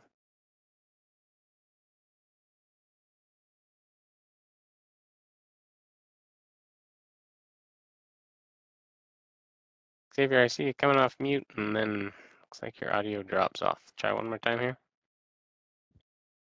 Can you guys hear me? There we go. Perfect. Sorry about that. My name's Xavier. I'm from Bakersfield again, with Consumer Watchdog. We support an adequate fee increase for the board, changing the evidentiary standard to preponderance of evidence, and find a great need to push this issue for the next sunset review. And we support the new requirements for disciplined doctors seeking to modify or terminate probation. I believe what we also need is a clear three steps to consumer input into the enforcement process, which includes that the family must be interviewed before a quality of care case is closed, especially in a death case. It would also include that the family is contacted after the physician interview, to see if they have additional information to provide. Consumers and families need more input into the system in order to make it a fair system for all. And lastly, I believe that all death complaints must go directly to investigation. The MPC should follow all of the DCA's complaint prioritization process that 99% of the other DCA boards must follow. Thank you. Thank you for your public comment. Up next, we have Rosie Arthur-Sutter. Rosie should be receiving that request. Okay, I got it. And all my stuff on these other regulatory agencies is all packed away in storage, but online I was able to find Ninth Circuit Court of Appeals on administrative law, which would fall, the medical board would fall into that. And it says, in this case, the ALJ, but it also talks about lower levels, has a duty to fully and fairly develop the record and to assure that the claimant's interests are considered. And further down, it talks about if they're represented, but by a lay person rather than an attorney. So in other words, if they're representing themselves or one of our volunteer organizations, you know, they have to still provide that assistance to help them fully develop the record. It sounds like most cases, these cases are being rejected before the record has been developed. And it doesn't get it far enough to be evaluated because it's being shut off before the record's developed. So that would seem to be the solution to a lot of the problems. Now, you may be able to find funding somewhere related to assisting persons with disabilities. There may be funding somewhere in that sector to help with this assistance that you should have been providing all along. And rather than saying you don't have money, saying that you're providing this mandated assistance and you need the funds for it. But to just send everything to the round file just because it's going to take some work or you don't have the money just is not right, and it's not following the law. It's very frustrating when you have a lot of information and then it's turned away because they responded by correspondence, which is what they were allowed to do before. They said, we can't find a record of this patient anywhere. Oh, well, then her records must be wrong, made up or whatever. So you have a duty when a complaint is made to assist the complainant, who is your customer, your charge, to fully develop the record in their best interest. 30 seconds remaining. That's the law, and that's where you can find it. And it's been there for a long time. I can send you the case law and stuff later if you need it. But I'm sure your attorneys know what it is. They should. They used to do it. Thank you. Thank you for your public comment. Next up, we have Tracy. Hello. Okay, hi, I'm Tracy Dominguez and I am from Bakersfield. And I am a volunteer with Consumer Watchdog. And I'm going to repeat, I support accurate fees for the board, changing the evidentiary standard of preponderance of evidence, and find a great need to push this at sunset review next year. I support requirements for disciplining doctors seeking to modify or terminate probation. We do need that three-step consumer input. in the enforcement process that includes that a family would be interviewed before the quality of care case closed, especially in a death case. It would have made the difference in my case. It would have made a difference in my case. Had you contacted me after Arthur Park interview, I would have sent you the Department of Public Health Statement of Deficiencies that verified everything that was presented in my complaint. You would have seen that the board was lied to. You would have shut this case. They're saving the board money and saving lives. We need more input in this system in order to make it fair for all.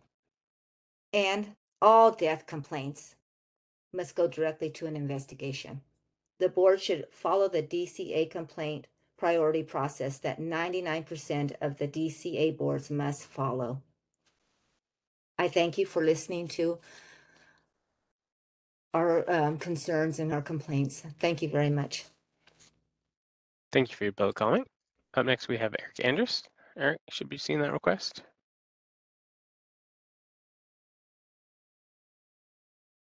Okay, bear with me for a moment. I'm going to jump clear to the other spectrum. Think about it. Has anyone discussed what would happen if you just let the board go bankrupt and let the legislature sunset the board? Maybe it's time to just let this incarnation of the board run its course and start over from the beginning. The legislature can't let the board just not function in the interim, so force their hand to do something drastic. Come up with a plan to make them think it's their idea to just start over with the proper funding to make the board run properly. This board has been treading water for decades and nothing is improving. The sunset committees keep threatening to shut down the board at every sunset review anyway.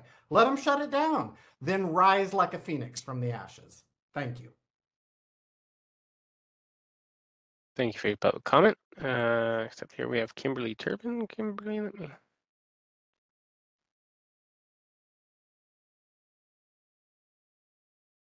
Okay, Kimberly, a request should be on its way.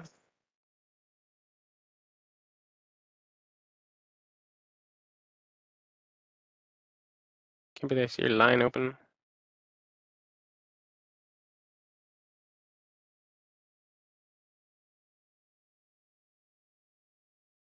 Okay, I'm gonna go to Katrina Reyes here.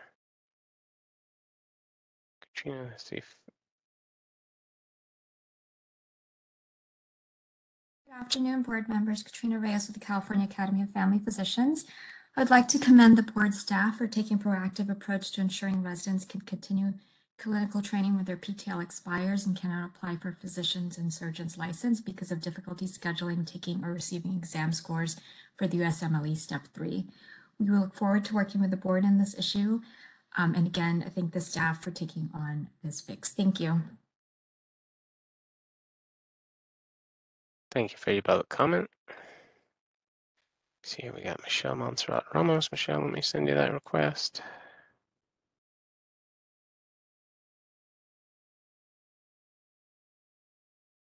My name is Michelle Montserrat Ramos, and I'm with Consumer Watchdog. We want you to be successful.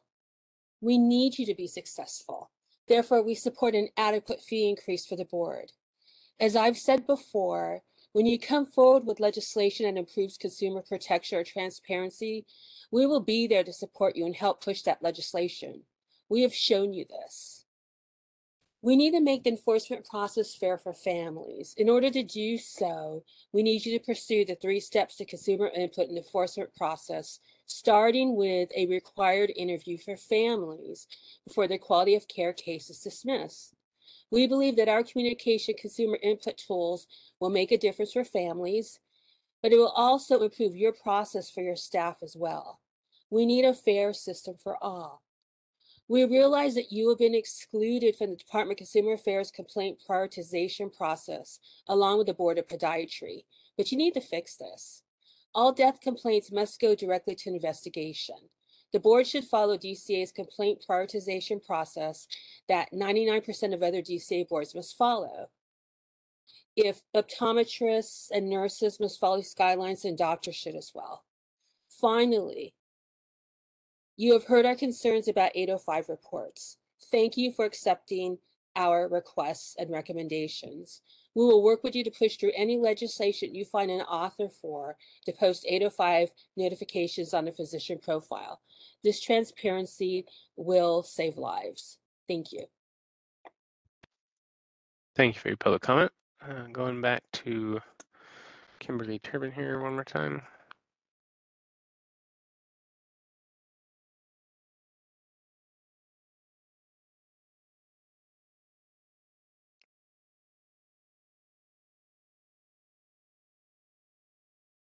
Kimberly, I see you connected now multiple times, so I'll try a couple of these here.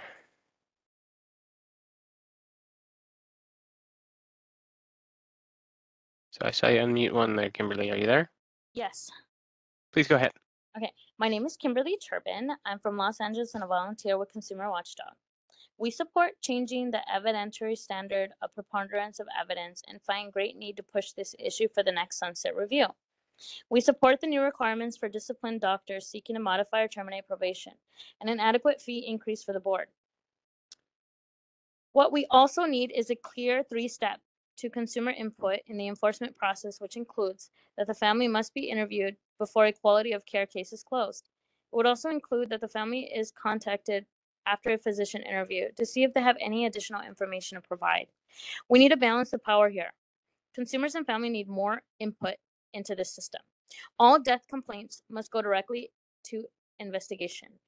The Medical Board of California should follow the DCA's complaint prioritization process that 99% of other DCA boards must follow.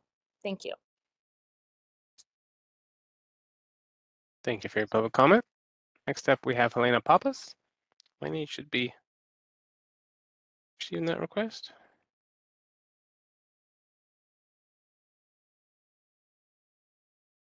Helena, I see your line open. Are you there? Can you hear me? We can. Yeah, please go ahead. Yes, thank you. I don't think you're really getting to the root of the problem.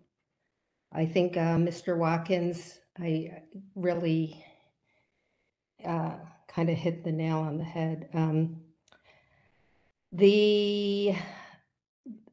I'm not going to really go into all of the issues about better transparency and also better involvement by the patients, because I think all of the advocates have done an excellent job of communicating that already.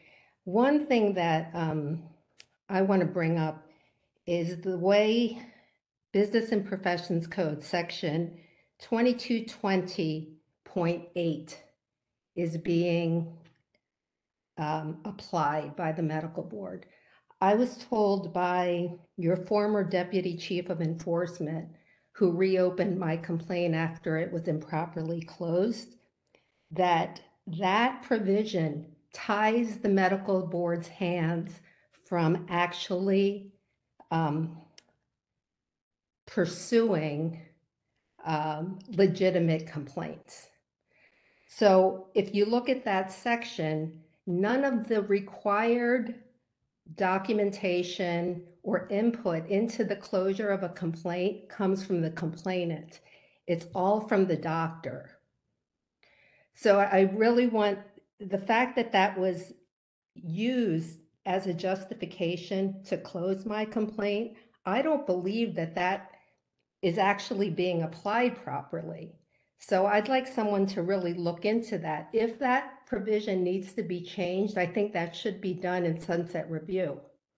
I was also told that the only way that a quality of care issue can be bypassed from central complaint unit are two cases. If there's an 801.01 report or an 805 report. Those are the only two cases where a case can go straight to investigation. A lot of cases are being improperly closed by your expert reviewers. That needs to be, you got to get to the heart of that issue. It has to be investigated. That's the only way this whole process is going to be improved. Okay, that's all I have to say. Thank you. Thank you for your public comment. At this time, we don't see any additional requests in queue.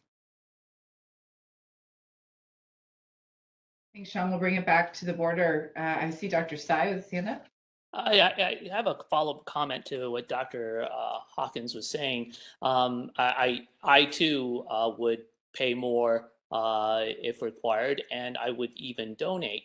I know that the state bar allows donations to certain funds. There's I think a Justice Gap Fund, a Legislative Activity Fund. Obviously, the medical board budget is dependent on the legislature.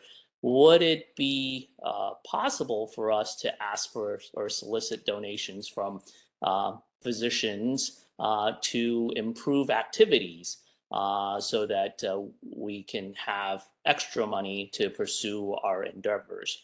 I don't know if this is possible, but just a suggestion. Thanks, Dr. Tsai. A creative suggestion we should look into. Dr. Hawkins? Thank you for that. And thanks for the advocates for speaking up. I mean, I think that everybody, not just did this today, but for the last number of years that I've been on the board, has made it clear, and I'm including staff and board members, want and know that citizens deserve competent medical care. And that's our mission. Everyone knows that. And I don't believe it's going to be possible to do what we need to do if we don't, that as the board, along with the advocates, prioritize what we really, really, really want. And I think that we've mentioned several things. And I think we're going to have to be willing to sit down with the advocates and really decide what it is that we really want. What are those three things that we absolutely positively have to have to be able to do what the public deserves, that feeds our missions with its limitations. But that won't happen if we aren't able to give something and say that, well, I want all of this, but I'm willing to accept these three things.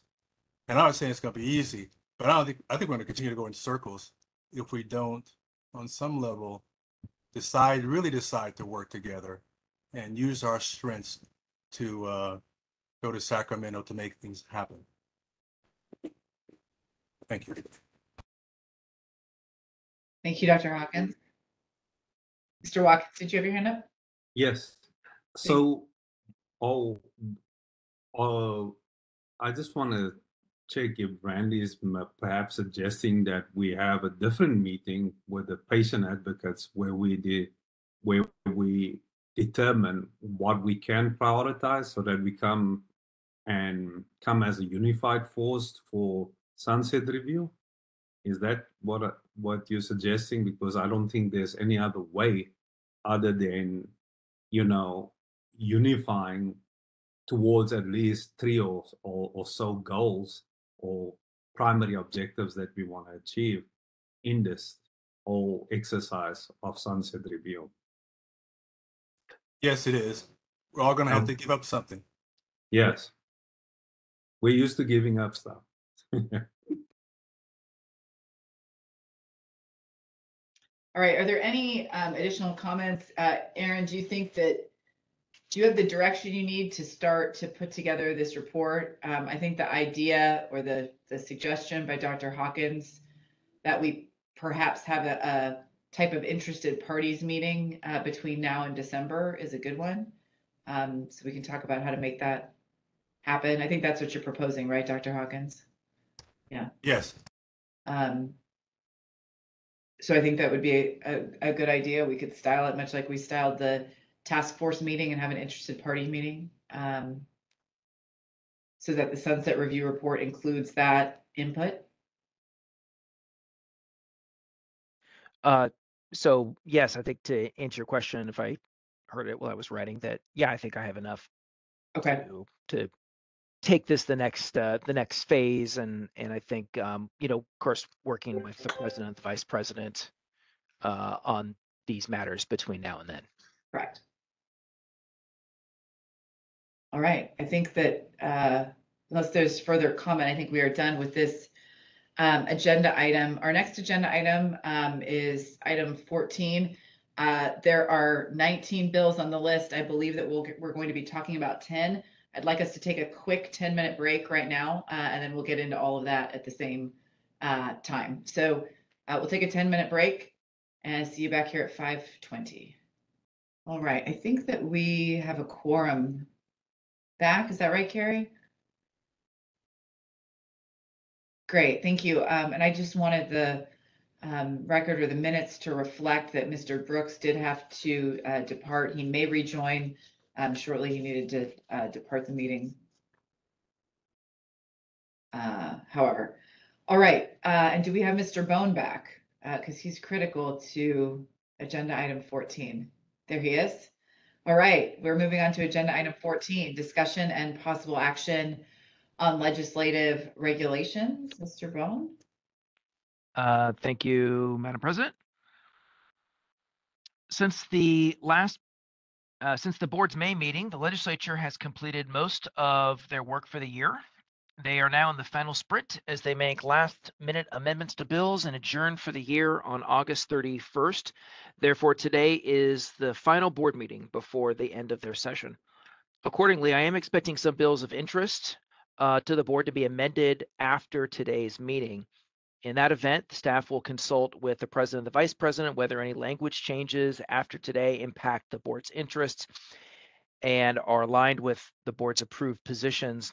And if appropriate, then we'll take a position consistent with the board's direction. This occurred last year, for example, as staff worked with the legislature on our sunset bill to advocate for the board's views after the August board meeting. Turning to the bills on today's agenda, if you look at the tracker list, the bills shaded in blue are those that do not require board discussion. Those bills were they're either not expected to move forward, one of them was vetoed, or they had not been significantly amended contrary to the board's position when they took one at a prior meeting. So unless there's any questions in that regard, Madam President, I suggest we begin with AB 657, the first item shaded in green.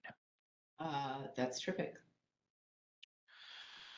This bill requires the board and a few other licensing boards to expedite the application for licensure from a provider who intends to provide abortions in California. In the wake of the recent Supreme Court decision, certain stakeholders expect California to receive an influx of patients coming to the state and that there will be a need for providers to attend to them.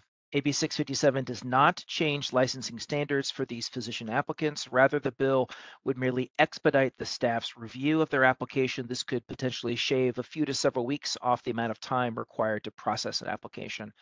The bill is modeled after an existing law in the Medical Practice Act that expedites the license for those who intend to practice in underserved areas in the state. Staff recommend a support position, and I'm happy to answer any questions. Thanks, Mr. Bone. I will, just for clarification for the board members, each of these bills is going to need a motion on its own, or a position on each of these bills is going to need a motion and then a second roll call vote for each bill. So I guess I would open it up for a motion or for any questions. I'll move to support this bill. Second, Dr. Hawkins. Thank you, Mr. Watkins. So we have a motion and a second. Is there any further discussion or comments? If not, we will open this up for public comment.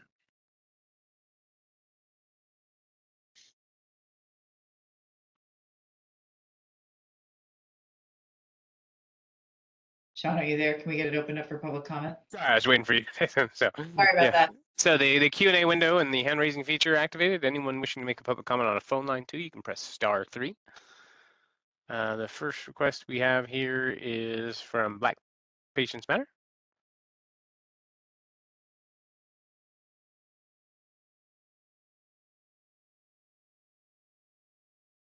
Yes, hello. So definitely agree with expediting the licensure process. However, just want to be sure that we're still, vetting the applicants appropriately and not taking any shortcuts. Thank you. Thank you for your public comment. This time I don't see any. Let me check the chat. Yeah, no additional requests in queue. Thank you, Sean. Thanks to the public commenters. We'll bring it back to the board. Are there any additional questions or comments? Otherwise, we'll proceed to the roll call vote. All right. I just add, Madam President, this does not change licensing standards. The bill makes that clear. Nothing in that would change. Terrific. Thanks, Mr. Bone. All right, Ms. Moriarty, if you could please call the roll.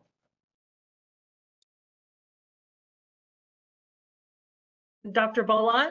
Aye. Dr. Hawkins? Yes. Dr. Hilzer? Yes. Ms. Jiang? Yes. Ms. Lubiano? Yes. Mr. Rue? Yes. Dr. Thorpe? I abstain.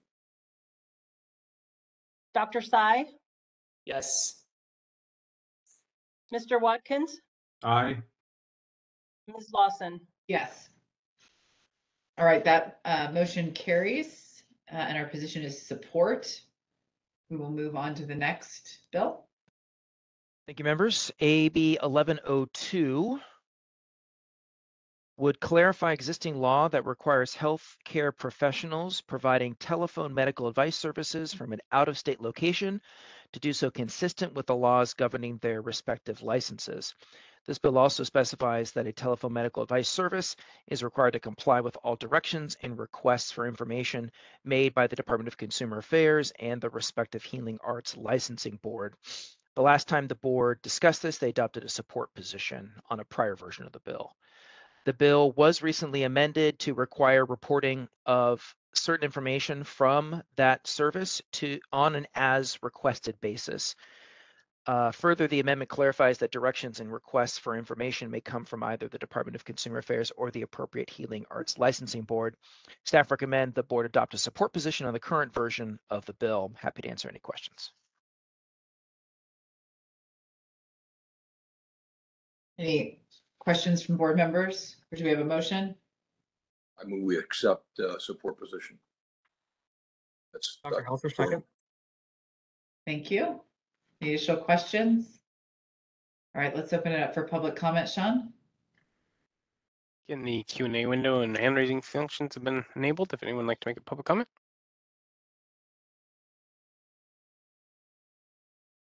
Give you another few seconds here to see if anyone queues up.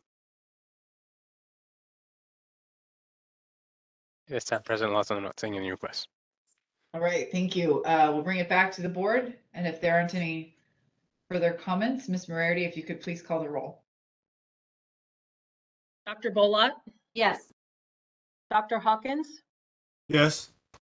Dr. Hilzer? Yes. Ms. Jiang? Yes. Ms. Lubiano? Yes.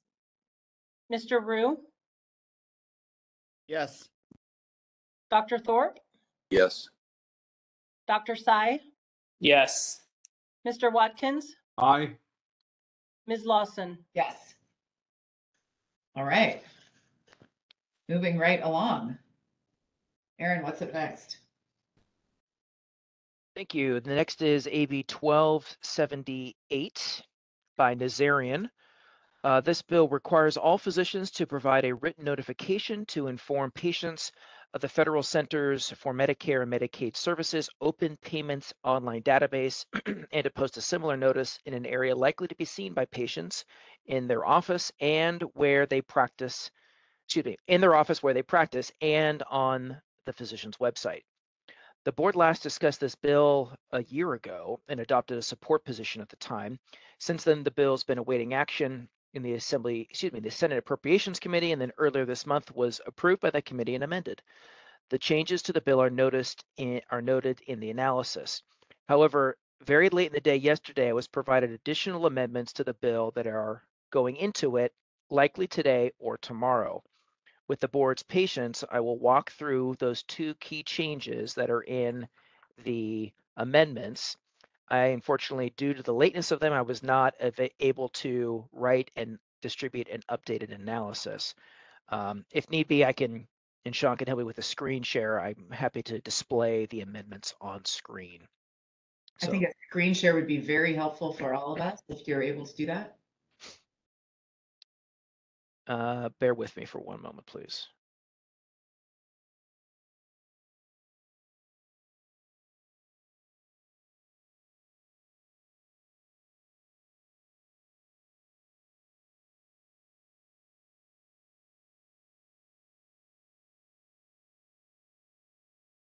Okay, is this visible and can you hear me still? Yep. It's visible and I can still hear you. Okay, great. So, okay.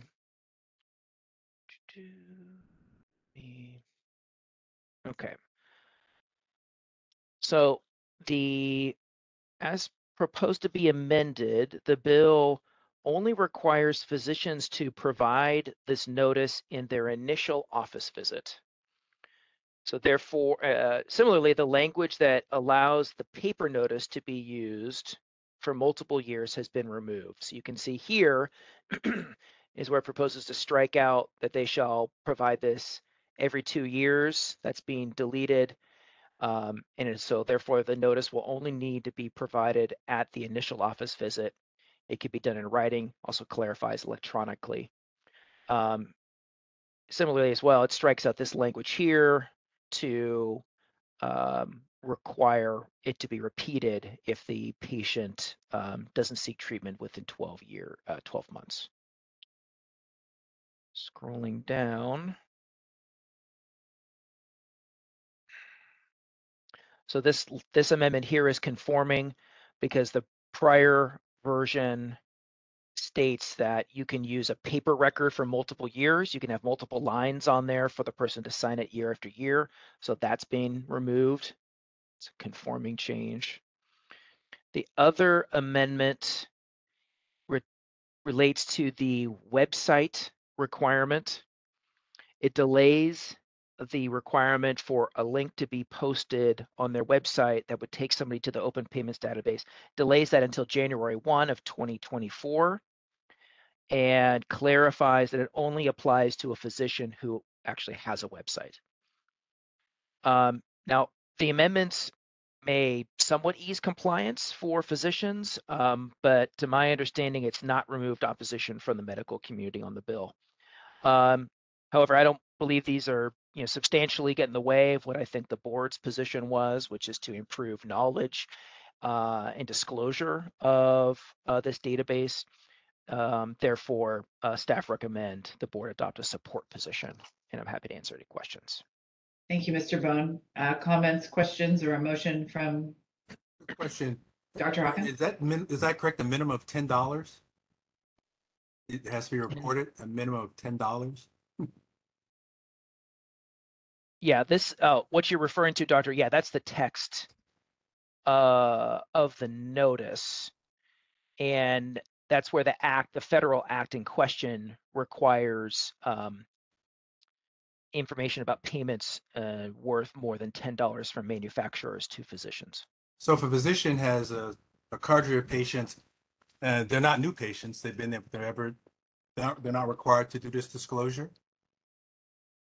No, so I think this notice is referring to the federal law that triggers notification of a payment to a physician from a drug or device manufacturer.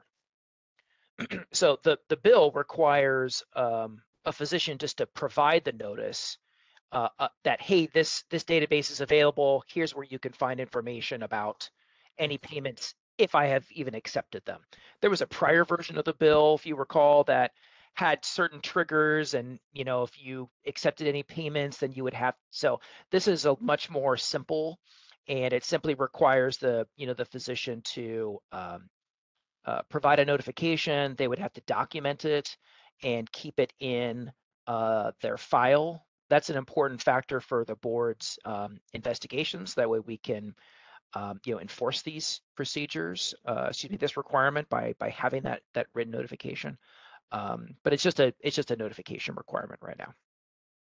And our current position is support, but this has been amended, and so we're coming back. You're coming back to ask if we should maintain that support position given these amendments. And what I'm hearing you say is that there's no reason, in your view, for us to change that support position at this time. Correct. And since the bill is proposed to be amended, should be going into print hopefully tomorrow or maybe Friday. So yeah, Okay. asking the board to maintain their support position. Okay, Dr. Sai, you have a question? Yeah, I was wondering, what are the consequences for patients who refuse to sign the document? Because I have patients who just will not sign anything. And so if a patient refuses to sign, do I document that, or do I have to have them sign something that they refuse to sign this requirement? Can I not see the patient, or do I have to refuse seeing the patient unless they sign the document? What is the what does the bill say regarding to patients who refuse signing? The language in the bill does not speak to that circumstance, Doctor. Aaron? Yes.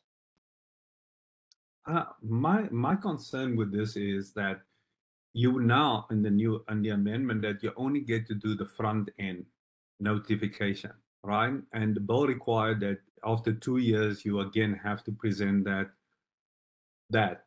So I'm just thinking, so if the initial notification is, and you pointed the patient to this, database, and in that, in the period afterwards, your whole situation changes, and there's more information on you, then you're not required to inform them.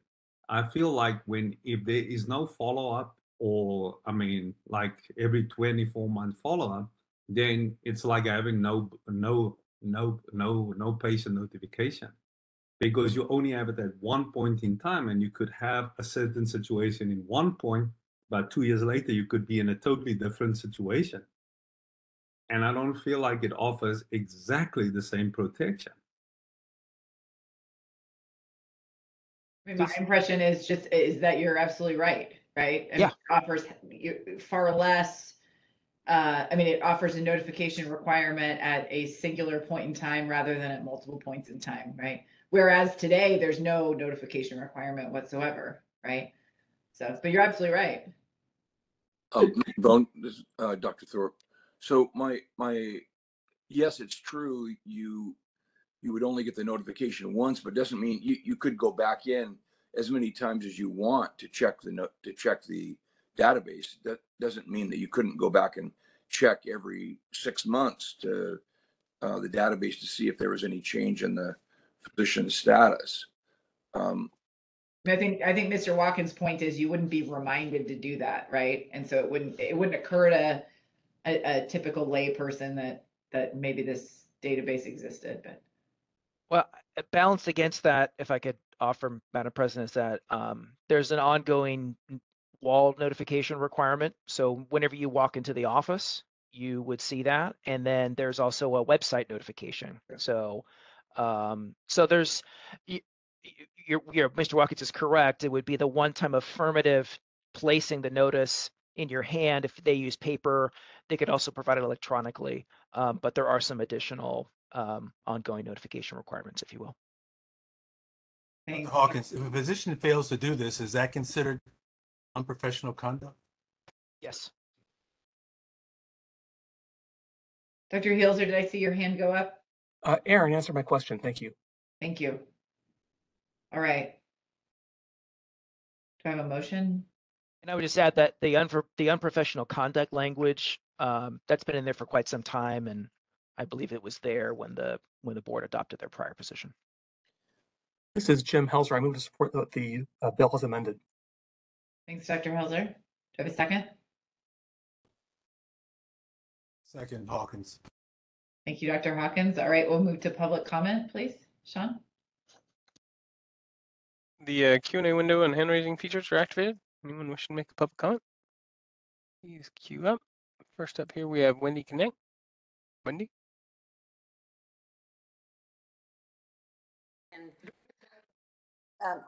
Most of you know or may know that I'm the genesis for AB 1278 that I've been working on it with this Assemblymember Nazarian for quite a while now.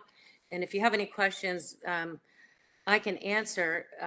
One thing to TJ's point is I just want you to know that at least at this point, they will know about the database because it's never been publicized at all. And sadly, there was a lot more in the bill, but we've had to amend it so many times to appease special interest groups such as the CMA that you can never please.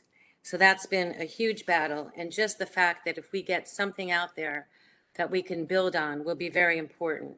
And as it stands now, as you know, about open payments, it's obviously, we know many doctors. My husband's a doctor. He didn't know about that it even existed. So I think it's a step in the right direction, even though it's not as much as we wanted it to be. And I sincerely appreciate all your support for this. And at this juncture, what we've done with the amendments, there is really no reason that any physician lobbying groups should be opposed to this bill. We've made it completely non-onerous and easy to implement. And by doing it once, one thing to consider is you're going to be going to multiple doctors that will have to give you this notification. So hopefully it will still get repeated, especially for people that are, going to multiple doctors. But as you know, the transparency is vital for having fully informed consent. And personally, had I been aware that my physician had payments, had taken payments, $500,000 worth from Allergan for an experimental device which he used on me without my knowledge or consent, that's Dr. Max Layfeld, I would not have had the severe pain and deformity that I live with today, nor would I have needed to date 4 corrective surgeries. So it's unbelievable how important this information was, because if I had known that, there's no way I would have consented to having that surgeon do anything. So as you know, also, it will be imminently voted on by the Senate, and this should happen hopefully in the next few days. I think it has to be voted on by Tuesday. So I just want to say again that I appreciate your support, and I would urge the board members and our advocates that are here today to please let your state senator know that you support AB 1278. Transparency is always the right thing for patients and for doctors. Thanks so much. Thank you for your public comment. Up next here, we have Dennis Cuevas Romero. Dennis, let me send you that request. Members, Dennis Cuevas Romero with the California Medical Association. Appreciate your time on this. We would urge the board to take another look and potentially reconsider its position on 1278. One of the most concerning issues with the bill is the enforcement mechanism. Deeming a violation of these provisions as unprofessional conduct, we believe is excessive and does not coincide with the board's disciplinary guidelines. This is even more important to consider when the bill does not address the issue that Dr. Tsai brought up about a patient that may not want to sign something, and it does not address that. So that's concerning for us. CMA is supportive of the transparency of physician payments, but we think the question about unprofessional conduct is really problematic. So we urge you to reconsider your position on the bill. Thank you. Thank you for your public comment. Up next here, we have Katrina Reyes. Katrina, let me send you that request.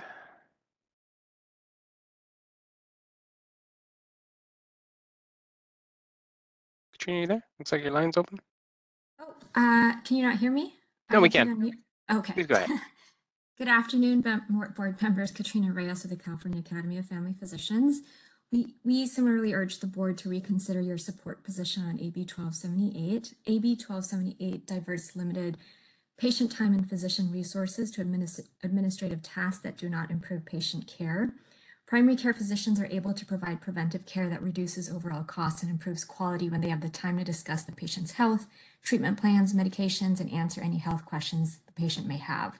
We should not be adding administrative burdens that take away from patient care. Moreover, AB 1278 would negatively impact the physician-patient relationship during a time in which physicians need to gain patient trust in order to overcome vaccine hesitancy. Finally, failure to comply is automatically deemed unprofessional conduct, which is a steep penalty for a notice requirement. Accordingly, we urge you not to take a support position on AB 1278. Thank you. Thank you for your public comment. Up next, we have Eric Andrews. Just a reminder that the CMA can buy their influence and take executive directors out for drinks, but they don't represent 2/3 of California's doctors. Thank you. Thank you for your public comment. At this time, President Lawson, I don't see. Oh, one more. Sorry. Marion Hollingsworth. Should be receiving that request. Yes, can you hear me? We can. Please go ahead. Okay, thank you. I'll be brief. Hello, this is Marion Hollingsworth, patient safety advocate. Please vote to back AB 1278 to protect patients of California. This will give them more information to make informed consent decisions for their own health care. By depriving them of this valuable information, they could make decisions that will adversely affect their health care for years to come, as Wendy has most eloquently said. So this is very important. And about the whole idea of the sacredness of the patient-doctor relationship, if a patient finds out that a doctor has lied to them, that has destroyed it, not only for that doctor, but for any other doctor that they see for the rest of their lives. That happened in my father's case, and it affected the entire family and their trust of the profession. So if you want to help the patient-doctor relationship, make it so we can trust the doctors to give us all the information we need to make a good decision. Thank you. Thank you for your public comment. This time, no additional requests in queue. Thank you, Sean. Thank you to the commenters. We have a motion on the table to maintain our support position. Dr. Thorpe? Madam Chair, thank you for the opportunity to speak. I am very in favor of transparency, but I don't think this bill is the right vehicle, and I would urge the board to change their support position, primarily because of if the physician doesn't comply with this, that it's automatically assumed unprofessional conduct, which I think is excessive.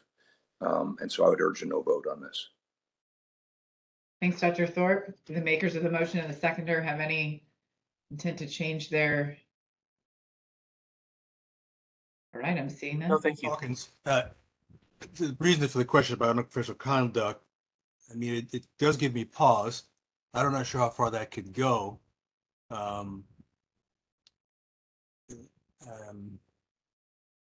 I don't have a problem with transparency and notifying my patients. And I don't think it'd be significant anyway. But the unprofessional conduct does appear to be somewhat heavy-handed. All right, so we do have a motion pending unless I guess I'd have to consult my Robert's Rules of Order unless it's somehow withdrawn. You see, the unprofessional conduct is they will assess that case on its merit.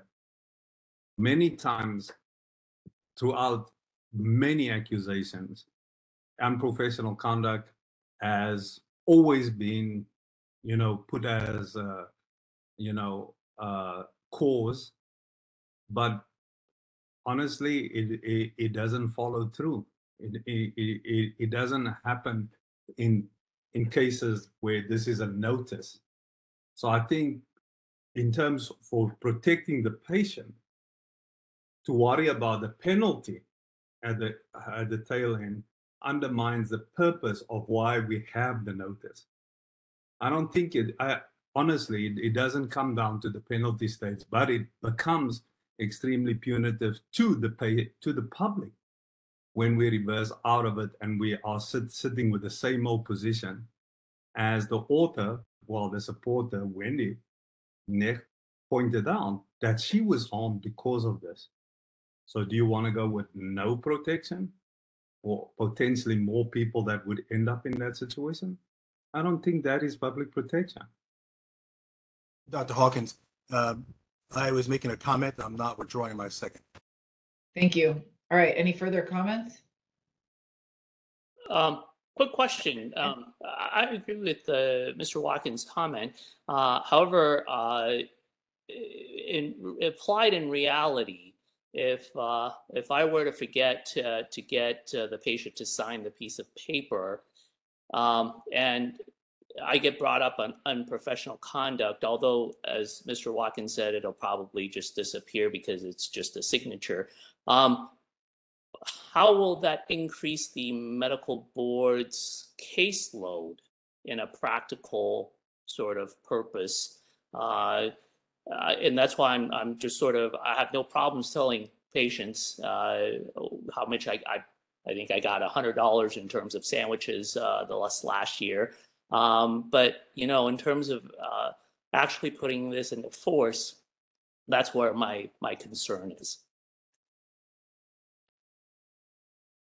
I don't know if any of our staff have a comment, because that would need to come in through a complaint. Someone would have to file a complaint that form had not been signed. Board staff would, in theory, take a look at that. But Ms. Webb or Ms. Jones, any thoughts on Dr. Tsai's question?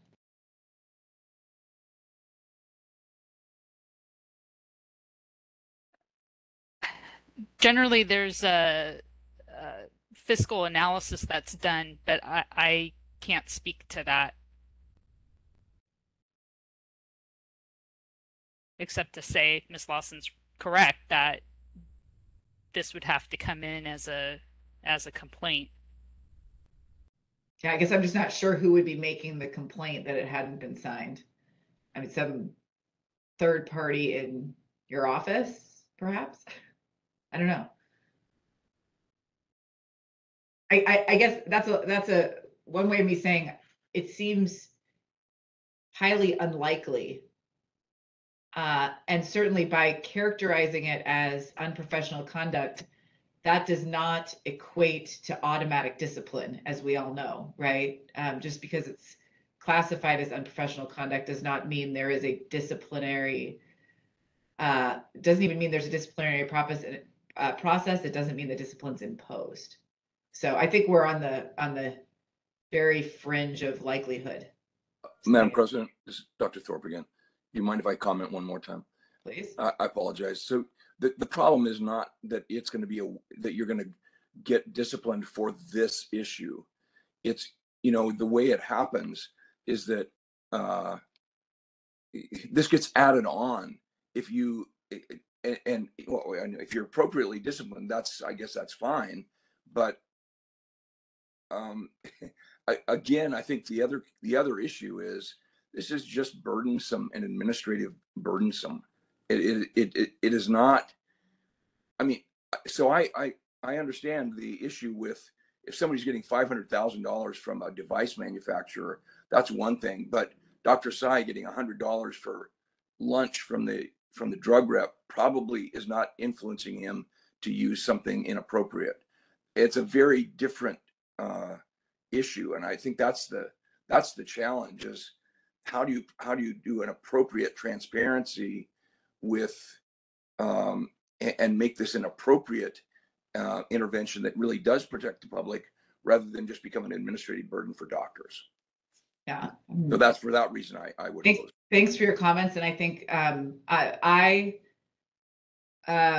continue to support this bill. I supported it previously. In my almost 7 years on the board, I don't recall ever having in one of our panel discussions a discussion about notice requirements. And there's a lot of notice requirements that already exist, right? In terms of posting, those sorts of things. I can't recall one case I've ever seen where that was a significant issue. I will say, though, as a patient and a consumer of healthcare services, I do read the things that I'm presented with, right? And they're meaningful when I receive them. So I would like us to maintain our support position. Mr. Watkins, you had your hand up. Yeah, I just wanted to maintain my support position as well. All right, are we ready to go to a roll call vote? Ms. Moriarty, please call the roll. Dr. Bolot? Yes. Dr. Hawkins? Yes. Dr. Heelser? Yes. Ms. Jong?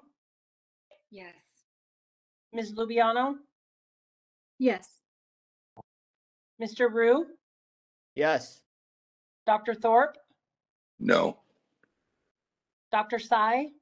Yes. Mr. Watkins? Aye. Ms. Lawson? Yes. All right, we are moving on. Thank you, It's AB members. 2098. Yes, AB 2098. This bill establishes that the dissemination of mis or disinformation related to COVID-19 by a physician constitutes unprofessional conduct. This bill is limited to the spread of this type of information from a physician to a patient in their care in the form of treatment or advice. The board currently has a position of support if amended. The author has taken 2 amendments requested by the board. The first struck language that may have required the board to prove both a violation of the standard of care and patient harm in order to bring discipline. The second changed the definition of misinformation to provide the board more flexibility to discipline this violation by connecting the sharing of misinformation to the point that it is contrary to the standard of care. The final request adopted by the board to obtain enhanced record inspection authority, unfortunately, is not going to win support in the legislature, at least not this year. As discussed in the analysis, the author has asked the board to change your position to support, given the amendments that he has accepted. I agree that making this position change is appropriate and therefore recommend the board change its position to support. The board can continue, and I would encourage to do so, to seek this authority next year through the sunset review process. I'm happy to answer any questions, Madam President. Thank you, Mr. Bone. I would just like to add, as I mentioned in my president's report earlier today, I did have the opportunity to meet with the author, talk through what our proposed amendments to the bill were at that time. He did agree to advance the amendments that we believe will allow the board to continue to have, as many tools and resources to investigate and enforce the Medical Practice Act when we need to in these cases of misinformation and disinformation. So I am strongly supportive of this bill. Are there any other comments from board members?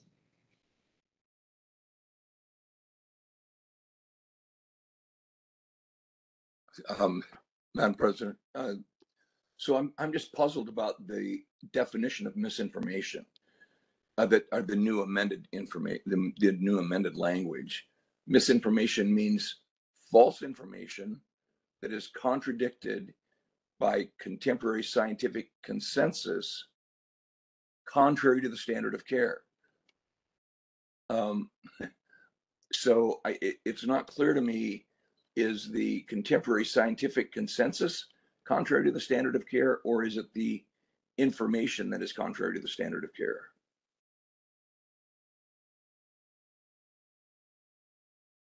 It seems like it's a double negative to me, the way it's stated. Ms. Webb or Mr. Bone, you want to speak to that? It's not the contemporary scientific consensus that's contrary to the standard of care. It's providing the misinformation.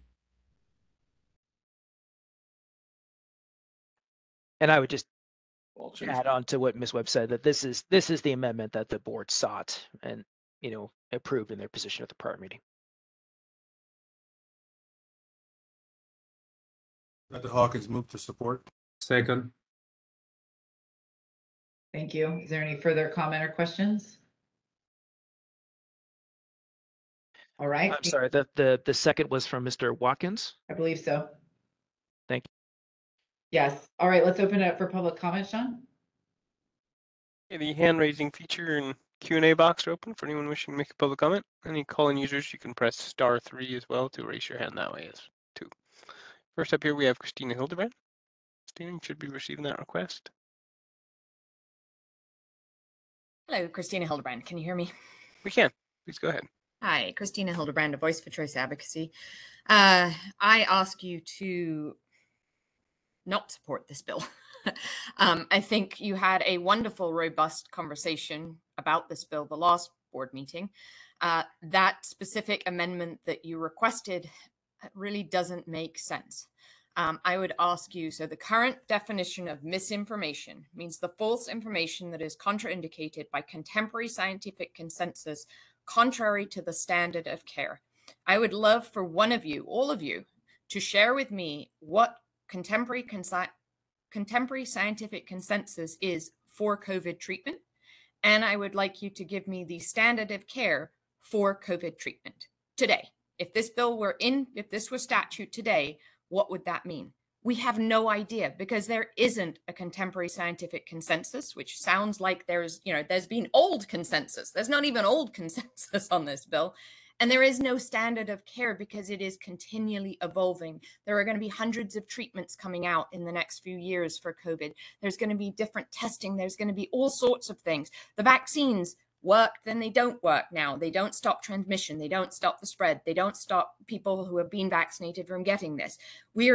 Every day is a different thing on this. You can't say that there is a standard of care. You can't say there's contemporary scientific consensus. It makes no sense. And I ask you to really think about this. The medical board we went through, our organization went through, there are 27 different areas of the current code that would allow the medical board to discipline a doctor on misinformation and disinformation in their practice if the complaint is filed for them. This is unnecessary. You don't need this. This is completely politicized by you and the board and by the president of the board and by the legislature because you want to be the medical board that has the authority to discipline doctors for misinformation and disinformation. You are going to lose doctors from California, and we can't afford to lose any more. You're going to lose doctors who are wanting to try new things. That's how we've gotten this far in COVID, is because doctors have tried different things. We no longer use ventilators, which we were doing at the beginning. Why do we do that? Because doctors chose to do something different. If you allow this to pass, if you support this bill and this bill passes, we're going to have doctors that will not go around the standard of care because they are scared of losing their license. 30 We've seen seconds that remaining. with the vaccine issue, and there are no doctors in this state that will write a medical exemption, even if their patients have contraindications. You are not doing a service to the patients of California with this bill. You already can do this. You can already discipline them. This bill does not help anyone other than you making doctors leave California and not practice best practice medicine. Thank you. Thank you for your public comment. Next up here, we have Dennis Cuevas from Merrill. Dennis, let me send you that request.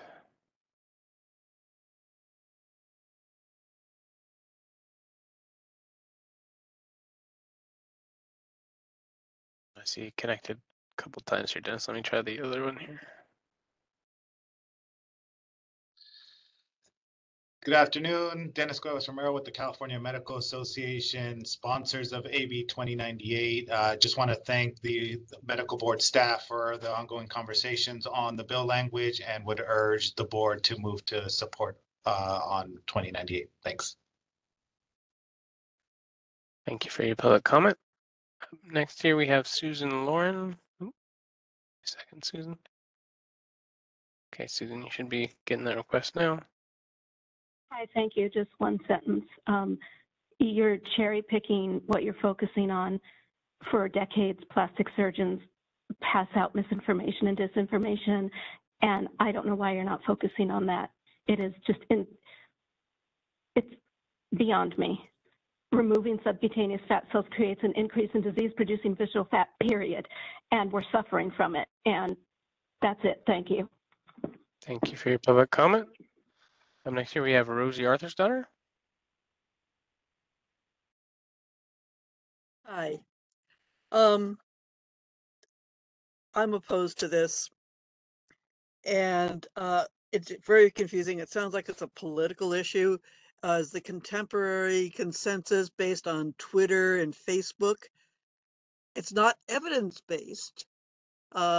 So that, tells me something. And you're talking about contemporary, so you're not talking about the extensive research that was done following the SARS epidemic in 2003, which pretty much isolated it to a particular set of genetic predispositions, and also explains why people who get vaccinated, some it works and some it doesn't, because a part of how the virus attaches, etc., has to do with the person's ability to be able to develop immunity. So I'm not going to go into all those details. I have the deficiency. I have also had adverse reactions to vaccination, so I can't be vaccinated. I've been exposed 3 times to COVID. I have not gotten it once. So I'm taking precautions based on what I know about my own genetic predisposition and how the science from 20 years ago looked at it, not contemporary, but evidence-based. Why somebody would want to listen to somebody? I didn't listen to anybody who was telling me to do something else that I knew was wrong for me. To discipline somebody just because they don't agree with you on the treatment mode or today's opinion. How many times have opinions changed? Who determines what's false? There's the null hypothesis. That's scientific method. This is just totally political. Totally political. If there's a problem, then challenge it. There's a lot of things in epidemiology. You can look at this and study it. There's a lot of things that you can see. You can overlap, different scenarios. You can look at what happened in 2003, what happened this time, and look at people. If you were to do there's one test you could do, you would find out where the problem is. 30 seconds remaining. COVID. And, making it disinformation because it's not contemporary and on Twitter, not evidence-based, is beyond me. Thank you. I'm living proof that you don't have to have a vaccination and you can be susceptible, you can be exposed and not get it. Okay? Thank you. Thank you for your public comment. Up next, we have Eric Anders. Eric, should be seeing that request. So again, this board would be two-faced to support this as you spout disinformation yourselves all the time. You tell consumers you'll protect them from bad doctors, and then most of the time you don't. That's disinformation. How are you any different or better than any doctor having an opinion about COVID? This is just a political pulpit for Christina and likely her way of kissing the CMA's ass to catapult her political career. The author of this bill, Weber, is a CMA member. Look at how Richard Thorpe jumped to the CMA's side on AB 1278, worried about the administrative work it would cause over protecting the safety and well-being of patients. This is the same thing he did during Prop 46 when he lied to voters about that initiative. This is exactly what we warned you about when Richard Thorpe joined this board. He's starting to side with the CMA on all this stuff, and it's not in the name of patient safety. It's disgusting. You too, Christina. Thank you. Thank you for your public comment. At this time, I do not see any additional requests in queue. All right, we'll bring it back to the board. Dr. Hawkins? Yes, I understand some of the discussions.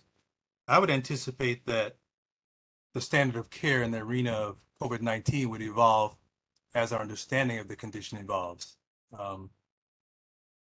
To me, it makes it easier. What we know now about COVID-19, we did not know 2.5 years ago, and we made adjustments. The standard of care evolves as our understanding evolves. Thank you. Any additional comments before we move to a vote? All right, seeing none, Ms. Moriarty, if you could call the roll.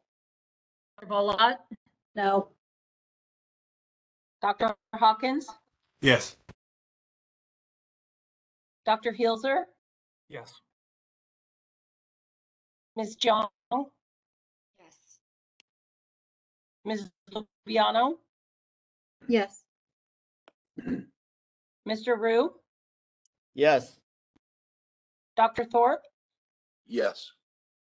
Dr. Sy, Yes. Mr. Watkins, Aye. and Ms. Lawson. Yes. Thank you. Thank you. All right, moving on to the next bill, which I think is, well, I don't know what it is, 2178, Aaron? Yes, that's exactly right. This is a follow-up to prior legislation that established a definition of academic medical centers, or AMC, and authorizes those facilities to sponsor physicians seeking a special faculty permit. The board adopted a support position in the prior meeting. AB 2178 proposes technical changes to some of the definitions of an AMC to align them with current terms and the training experiences offered at those facilities. Those proposed changes are detailed in the analysis and are not expected to substantively change the requirements to qualify as an AMC. The most recent amendment clarifies the requirements for residents who serve in one of those facilities. There is no opposition to the bill. Staff recommend the board maintain its support position. This concludes my remarks. I'm happy to answer questions. Thank you. Any questions? Madam President, I recommend the board maintain its support position. Is that a motion? That's a motion, yes. Do we have a Second, Dr. Sy. Thank you, Dr. Sy. Is there any further comments before I open it up for public comment? All right, Sean, if we go to public comment, please. Activated the Q&A window and the raising hand functionality. If anyone would like to make a public comment on this one. Any call-in users, you could press *3 as well to queue up. A few more seconds here. Not seeing any requests, President Lawson. Excellent, thanks. We'll bring that back to the board. Seeing no comments, Ms. Murady, if you could call the roll. Dr. Bolott? Yes. Dr. Hawkins? Yes. Dr. Hilzer? Yes. Ms. Jong? Ms. Lubiano? Yes. Mr. Rue? Yes. Dr. Thorpe? Yes. Dr. Sy? Yes. Mr. Watkins? Aye. And Ms. Lawson. Yes. Thank you. All right. Now on to a new one. We don't have a position yet, I believe, 2236. Yes, Madam President. This bill allows a qualified optometrist to perform certain advanced surgical procedures, provided they successfully complete specified education and training standards. As discussed in the bill, it establishes standards for an optometrist who wishes to perform those procedures. The oversight of these requirements and related procedures will fall to the State Board of Optometry. There is, however, one key role for physicians in this program, which is to act as qualified educators to the optometrists going through training and education specified. To be a qualified educator, the physician must be board certified in ophthalmology, in good standing with the medical board, and have an active surgical practice. Under the bill, the medical board would be authorized to establish reasonable standards and expectations for a physician who acts as a qualified educator. The bill is sponsored by the California Optometric Association and faces opposition from the medical community, as is evident in the position letters from the different associations, which are appended to the this analysis. They have conflicting views on whether the bill provides adequate standards to protect consumers. Staff have not had adequate time to evaluate those statements. Therefore, we have no recommended position on the bill. However, the analysis provides some options for the board's consideration, which are included in the analysis. Happy to attempt to answer any questions, Madam President. Question, Aaron, do you know what procedures, I mean, is it limited to this laser treatments for glaucoma? Does it include, quote, uncomplicated cataracts? I mean, do we know the scope?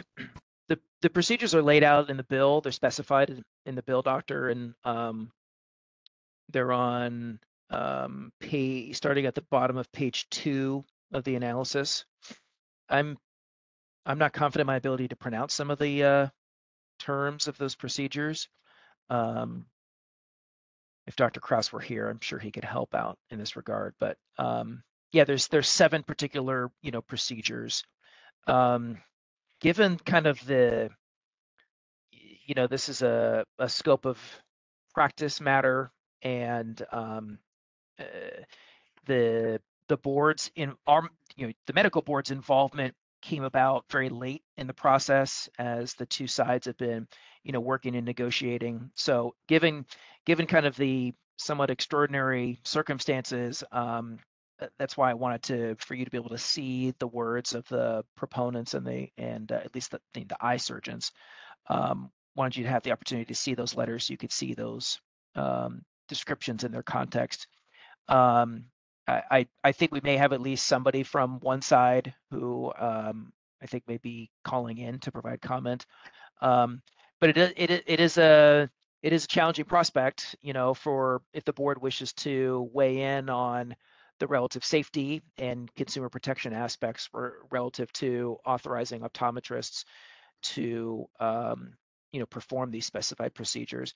The thing that is particularly relevant as well to the board is this this matter of establishing standards and expectations for ophthalmologists to act as these educators, who are going to be a really critical part of training these optometrists to do the work. I do understand that, according to the Optometric Association, that this is not a particularly new function, that and there's a number of other states that allow optometrists to perform these types of procedures.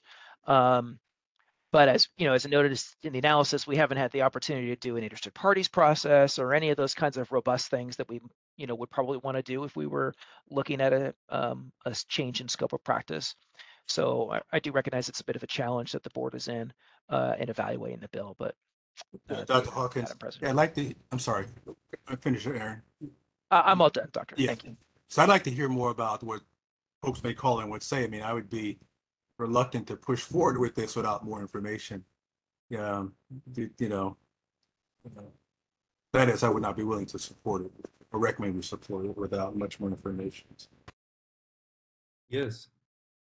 Perhaps whoever calls in can clarify why the medical board is authorized to establish the reasonable standards and expectations of a qualified, or to act as a qualified educator. That was the part that, outside of the actual new functions, which is really expanding the scope of optometrists, I just didn't understand why the medical board is tasked with that particular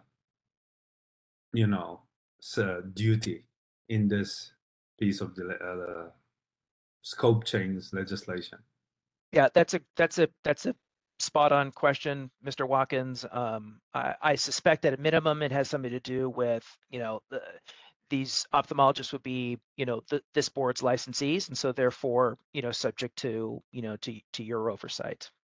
But yeah, I hope, I know it's late in the hour, late in the day rather, but I hope that somebody from the sponsor's office can help elaborate.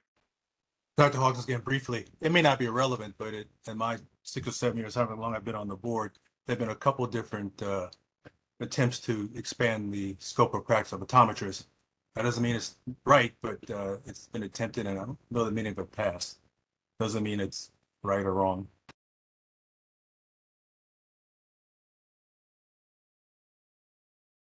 All right, additional comments before we go to the public? Dr. Sai. Yeah. With all these laser procedures, I would assume that they would be doing it not in their office, but in the hospital or a surgery center. And so that would require appropriate privileging. And as far as I know, hospitals don't give optometrists privileges. So there's going to be a lot of issues. So without further research and further information, I'm hesitant to give any support or vote against this bill.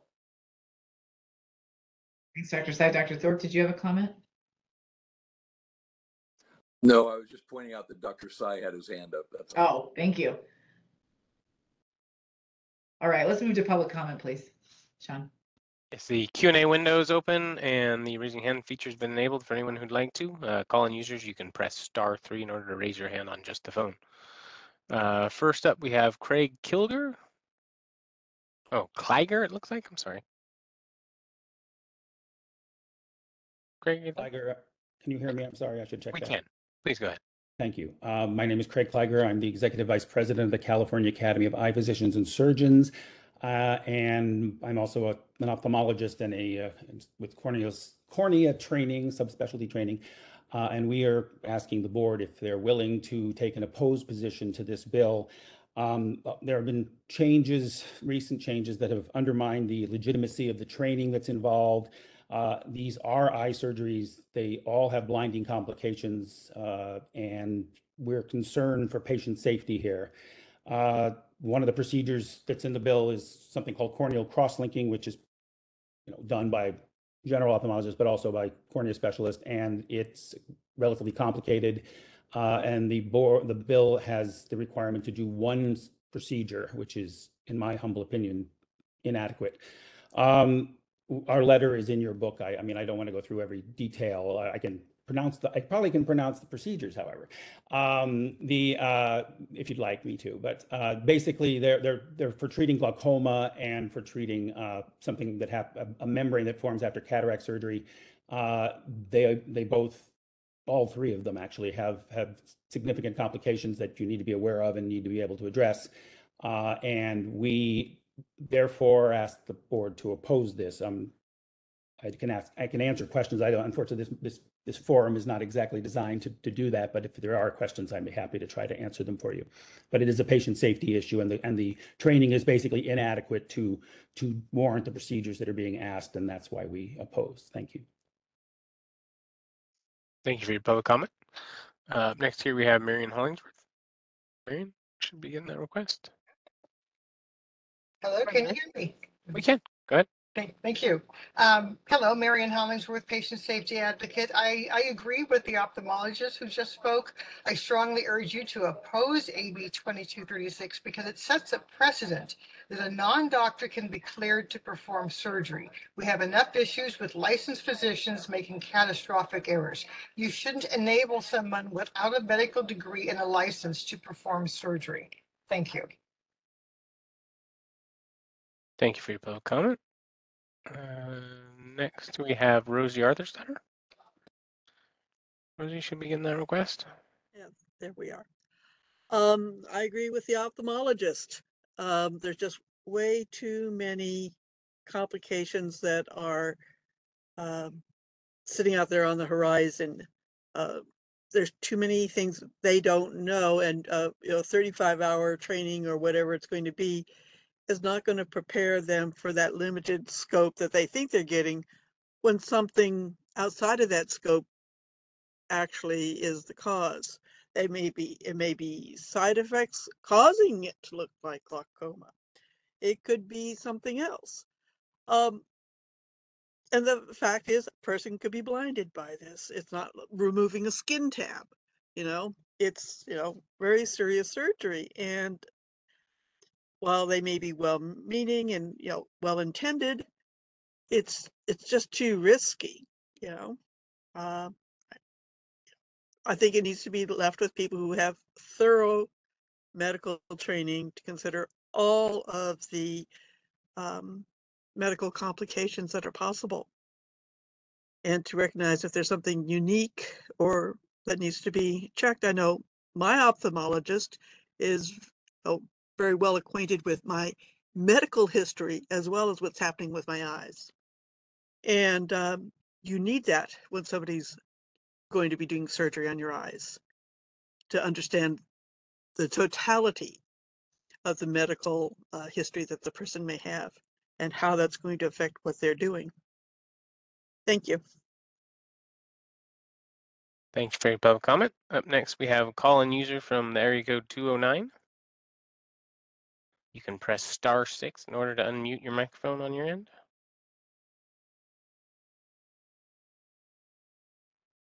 Madam President, can you hear me? We can hear you. Please go ahead.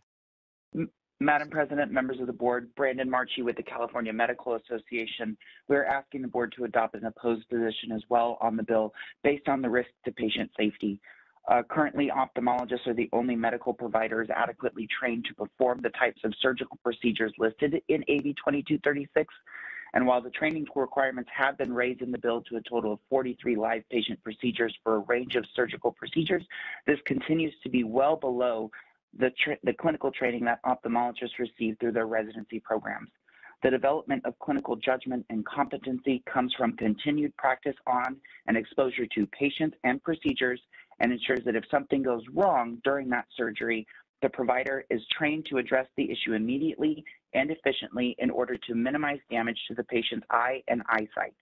The clinical and educational requirements in AB 2236 do not require physician involvement and do not have to be approved by physicians or this board to ensure clinical competency. Without the inclusion of physicians or the board, patient safety and health could be put at risk.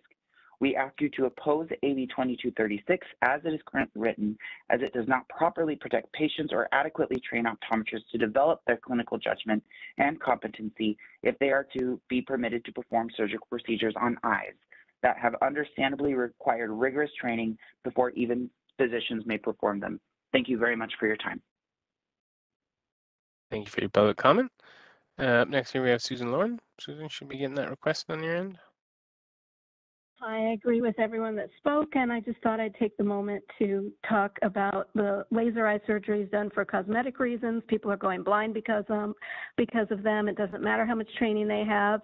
And there's a great Facebook page called, the name is Sasha Rowdy, R-O-D-O-Y. She's in England, or he, I don't actually know if it's a male or female, but incredible information. I suggest you all look at it. Thank you. Thank you for your public comment. Let's see.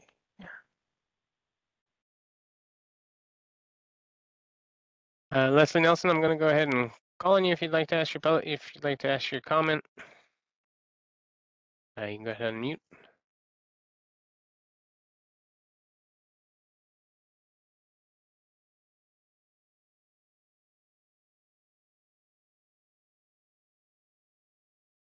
Hear me? Yes, Leslie, we can hear you. Please go ahead. My comment was just, what are the outcomes in those states that allow these procedures to be done by optometrists? Oh, thank you. Thank you very much for your public comment. I'm going to go ahead here and check one more time. Looks like that is all the requests this time. Thank you. We'll bring it back to the board. We don't have a motion pending yet. I just wanted to express my agreement with Mr. Watkins' comment about the role of the board in these matters. Like Dr. Hawkins mentioned, we've seen a variety of scope bills, over the course of my tenure on the board, but this one has this unusual feature about where we would somehow be involved in determining who a qualified educator is or overseeing a program in a new and different way. Frankly, I'm not sure we've got the resources to be able to do that. I'm not sure why we would be involved in that way. And so, I mean, frankly, unless that is changed, I would be personally opposed to the bill. Dr. Thorpe? I move that we take an opposed position to this bill. Second, Dr. Hawkins. Dr. Hawkins, second. Thank you. Is there any further discussion or comment? All right, seeing none, Ms. Meridy, if you could call the roll, please. Dr. Bolot? Aye. Dr. Hawkins? Yes. Dr. Hilzer? Yes. Ms. Jong? Yes. Ms. Lubiano? Yes. Mr. Rue? Yes. Dr. Thorpe? Yes. Dr. Sai? Yes. Mr. Watkins? Aye. Ms. Lawson? Yes. Thank you. All right, next up. Next up is AB 2626. Yes. sorry, Aaron, before you get going, just to confirm, it is 6:30, but we are going to continue the board's business until we finish our agenda tonight. AB 2626 is intended to prohibit this board and other licensing boards from disciplining a licensee who is sanctioned by another state for performing an abortion that would be lawful under California law if it were performed in this state. The board adopted a support position in the prior meeting. Since that last meeting, the bill was amended to clarify that discipline or criminal convictions in other states solely for performing an abortion will not lead to licensing denials or disciplinary action in California. I would also note that since the analysis was released, a non-substantive amendment related to physician assistance was made to the bill. This bill is not expected to change board disciplinary outcomes because although we have authority to discipline our licensees who are disciplined by another state, it is our practice to only do so when that out-of-state conduct violates California law. The recent amendments appear consistent with the board's prior position and intent. Therefore, staff recommend the board adopt a support position on the current version of the bill, and I'm happy to answer any questions, Madam President. Dr. Hawkins, move to adopt. Thank you. I second Dr. Tsai. Thanks, Dr. Tsai. Any comments or questions? Is that move to support the bill? Correct. To clarify, After thank you. recommendation, yes. Let's move to public comment, please. Okay, the Q&A window and raising hand feature open. If you're on a call-in line and you'd like to raise your hand, you can press *3 to do so.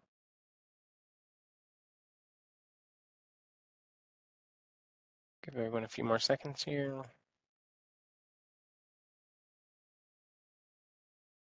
Get better than last one. I'm not seeing any requests.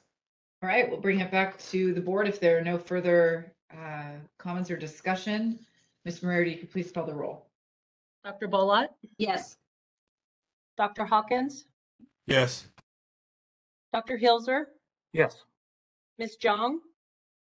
Yes. Ms. Lubiano? Yes. Mr. Rue? Yes. Dr. Thorpe? Yes. Dr. Tsai? Yes. Mr. Watkins? Aye. Aye. Ms. Lawson? Yes. Thank you.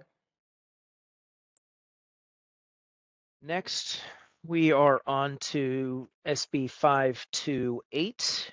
This bill requires certain forms related to the provision of psychotropic medications be included within a foster youth's case plan.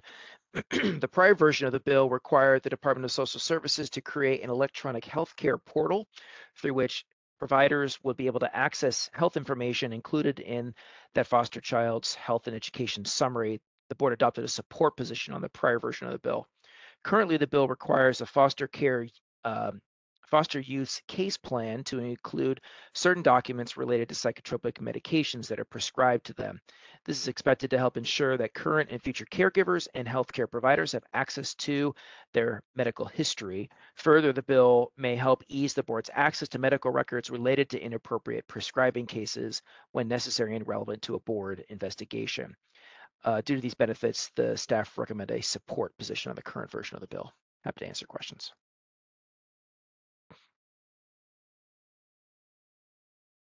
Thank you. Are there any questions or comments from board members? Dr. Helser, I move to support as amended. Thank This you. Dr. Tsai, I second. Thank you. All right, seeing no further comments, let's open it up for public comment, please.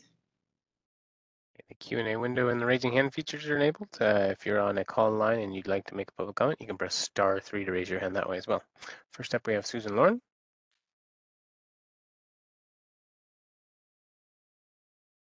Hello. I recommend that everyone read Mad in America, Bad Science, Bad Medicine, and the Enduring Mistreatment of the Mentally Ill by Robert Whitaker. Quote, "This is a field where fads and fancies flourish," said by the Joint Commission on Mental Illness and Mental Health, 1961. It's one of the best books I ever read, and it talks a lot. I just think everyone should read it. Thank you. Thank you very much. Next up, we have Rosie Arthur's daughter. Rosie, you should be getting that request. Okay. Coming from the field of psychology and mental health, And having dealt with children and foster children and any number of different age groups, different health issues alongside and everything else, this makes me very uncomfortable. One of the things that we learned in our licensing classes and everything else was, you know, that child has their rights. And when a child's placed in foster care, sometimes it's just for a short time, sometimes it's for until they reach their majority. Sometimes those situations are not good situations. And it puts an awful lot at risk, and it doesn't seem to necessarily guarantee the best interest of the child. In many cases, if there was a question about medication, and especially if there's some objection, either by the parents, if you know child might be in foster care because a parent is in the hospital, or the child objects to it. There needs to be some reasonableness to it to at least maintain the privilege that they have. It's a terrible thing to take that away from anybody at any age, or to force medicate somebody, force sterilize them, get them in the hands of in foster care, find out they've been put in some sort of a cult placement, or who knows.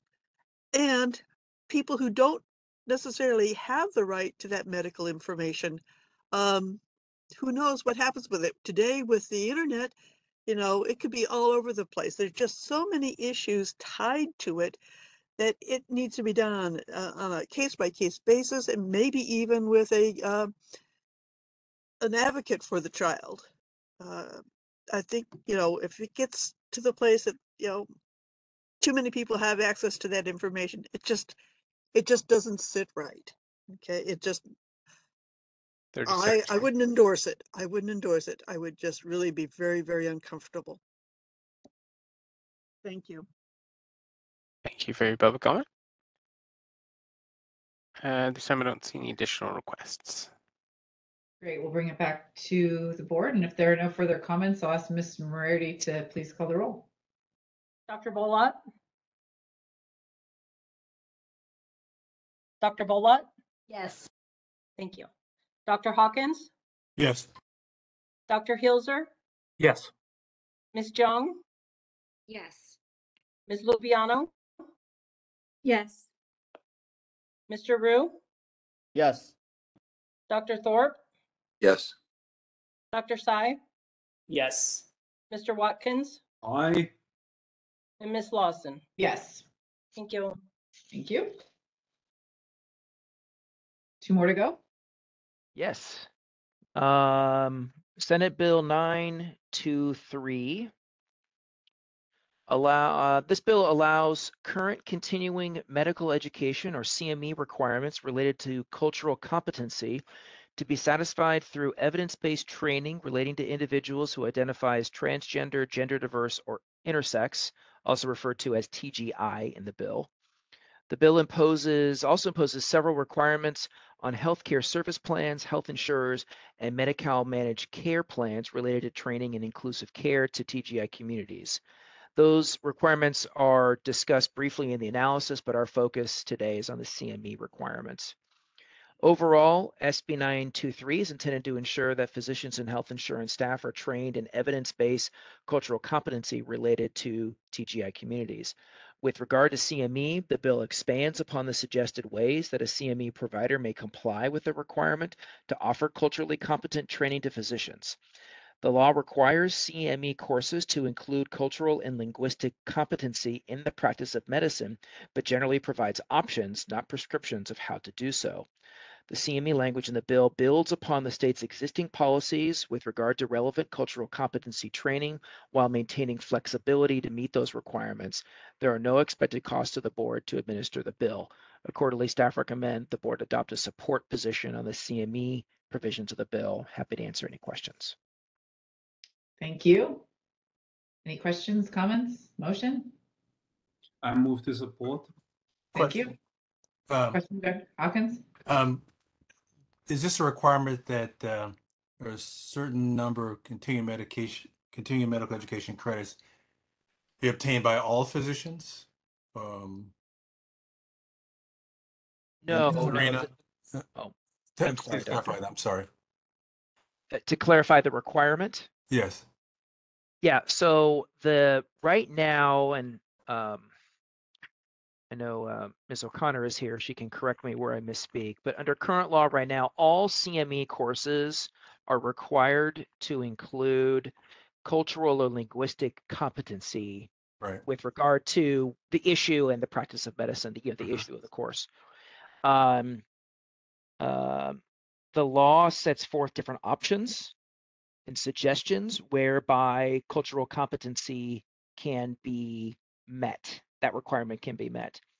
This bill would add to that, would expand upon some of the existing areas of suggestions of cultural linguistic, of cultural competency, and would expand upon them to the areas related to the communities that I mentioned. So there's nothing prescriptive in the bill in terms of the types of CME courses that you or your peers would have to take, Doctor. But it expands upon those options. Really, the prescriptive requirements of the bill are really placed upon the insurance providers of the various types, whether it's HMO, PPO, Medi-Cal, managed care. There's much more. There's a lot of requirements that are placed upon them. Hope that's second. Dr. Hawkins, I second then. Thank you. Thank you. Was Mr. Watkins with the motion? Thank you. All right, any further comment or questions? All right, we'll open it up for public comment. The Q&A window and hand-raising features have been activated. If you're on a call line, you'd like to make a public comment, please press *3. Throw in a few seconds here to see if anyone's interested.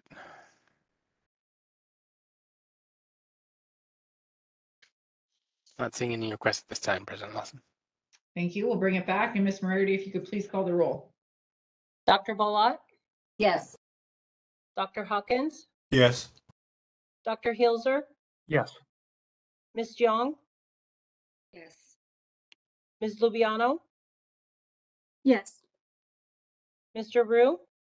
Yes. Dr. Thorpe? Yes.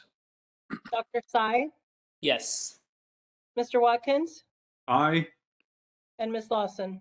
Yes. Thank you. All right.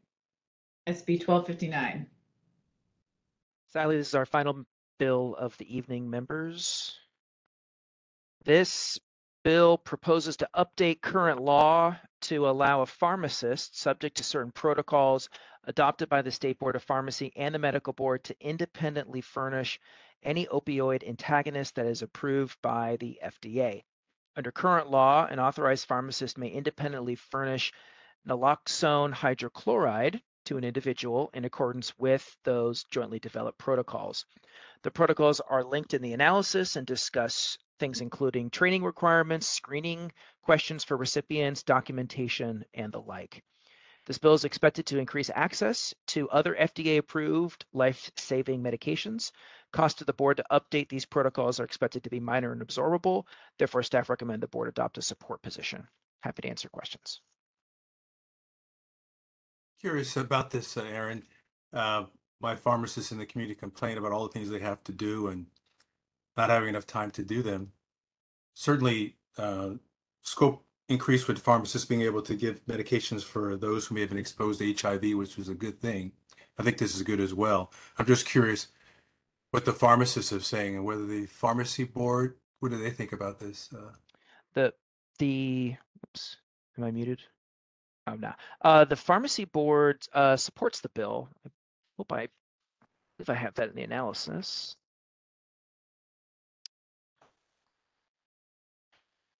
Yeah, the Board of Pharmacy, the Retailers Association, and the National Association of Chain Drugstores are all in support of the bill.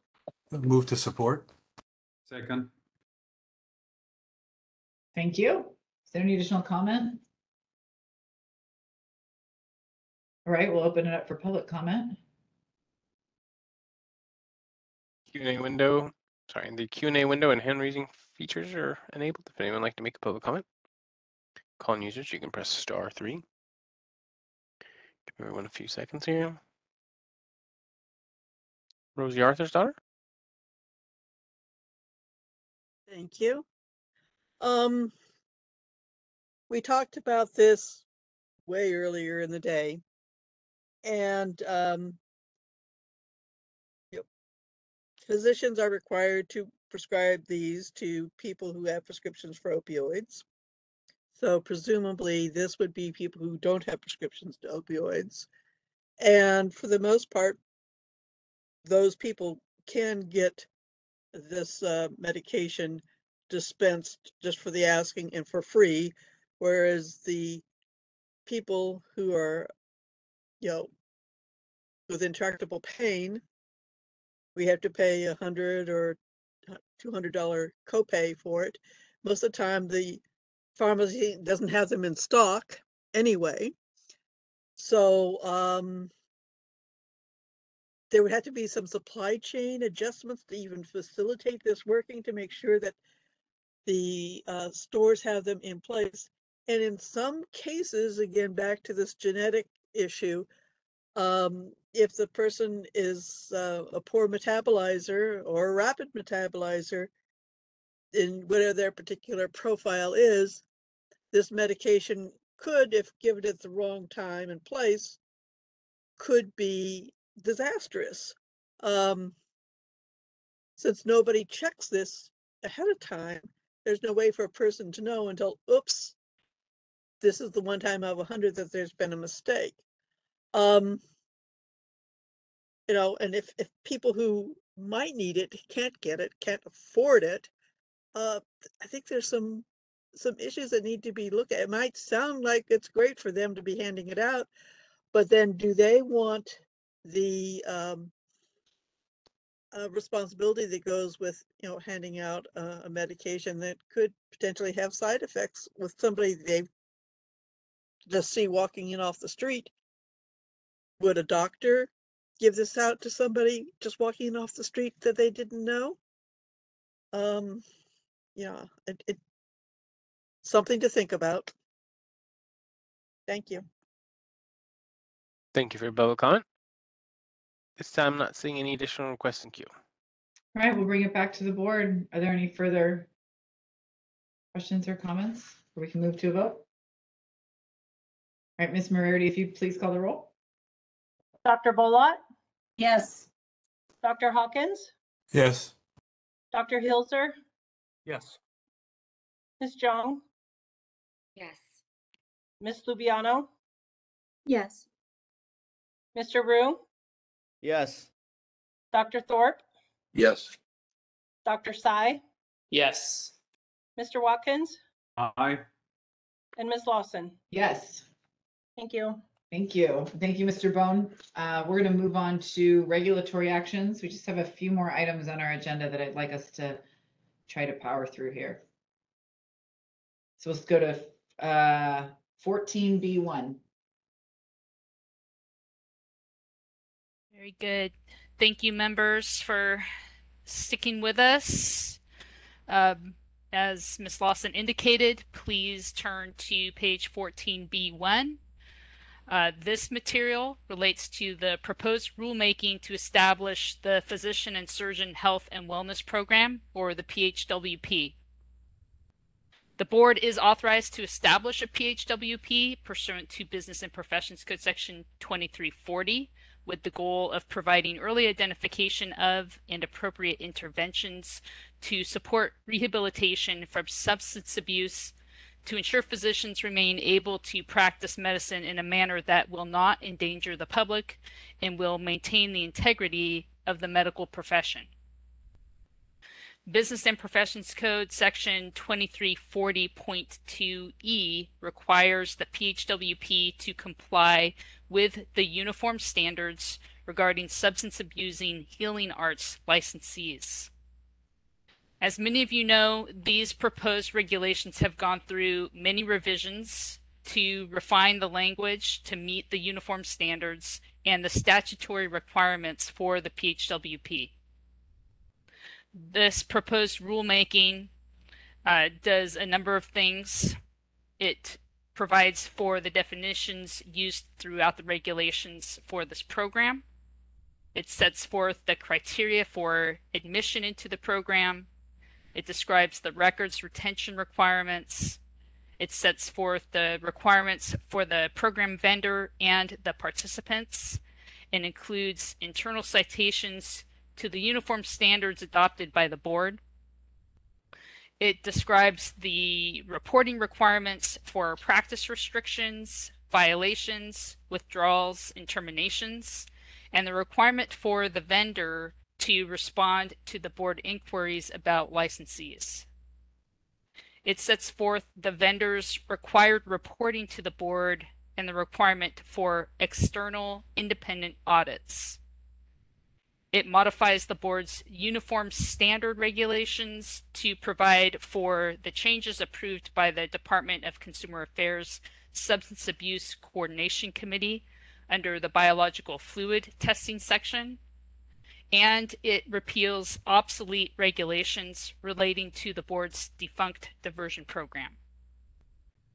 I am happy to answer any questions. Otherwise, I would like to suggest the wording for a motion once we get to that point. It has to be very specific. Thank you. Are there any questions from board members? This has been a long process, for sure.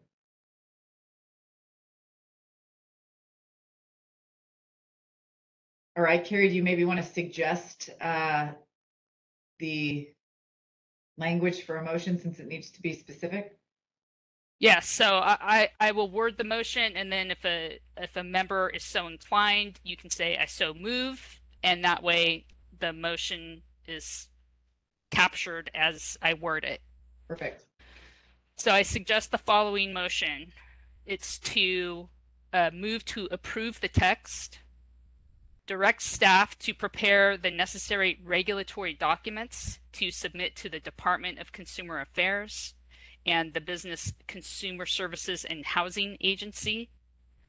Upon those agencies' approval, submit the documents to the Office of Administrative Law to notice the proposed regulatory language to amend sections 1357, 1357.1, 1357.9, and 1361.5C3, repeal sections 1357.2, 1357.3, 1357.4, 1357.5, 1357.6, and 1357.8, and adopt sections 1357.10, 1357.11, 1357.12, 1357.13, and 1357.14 of Division 13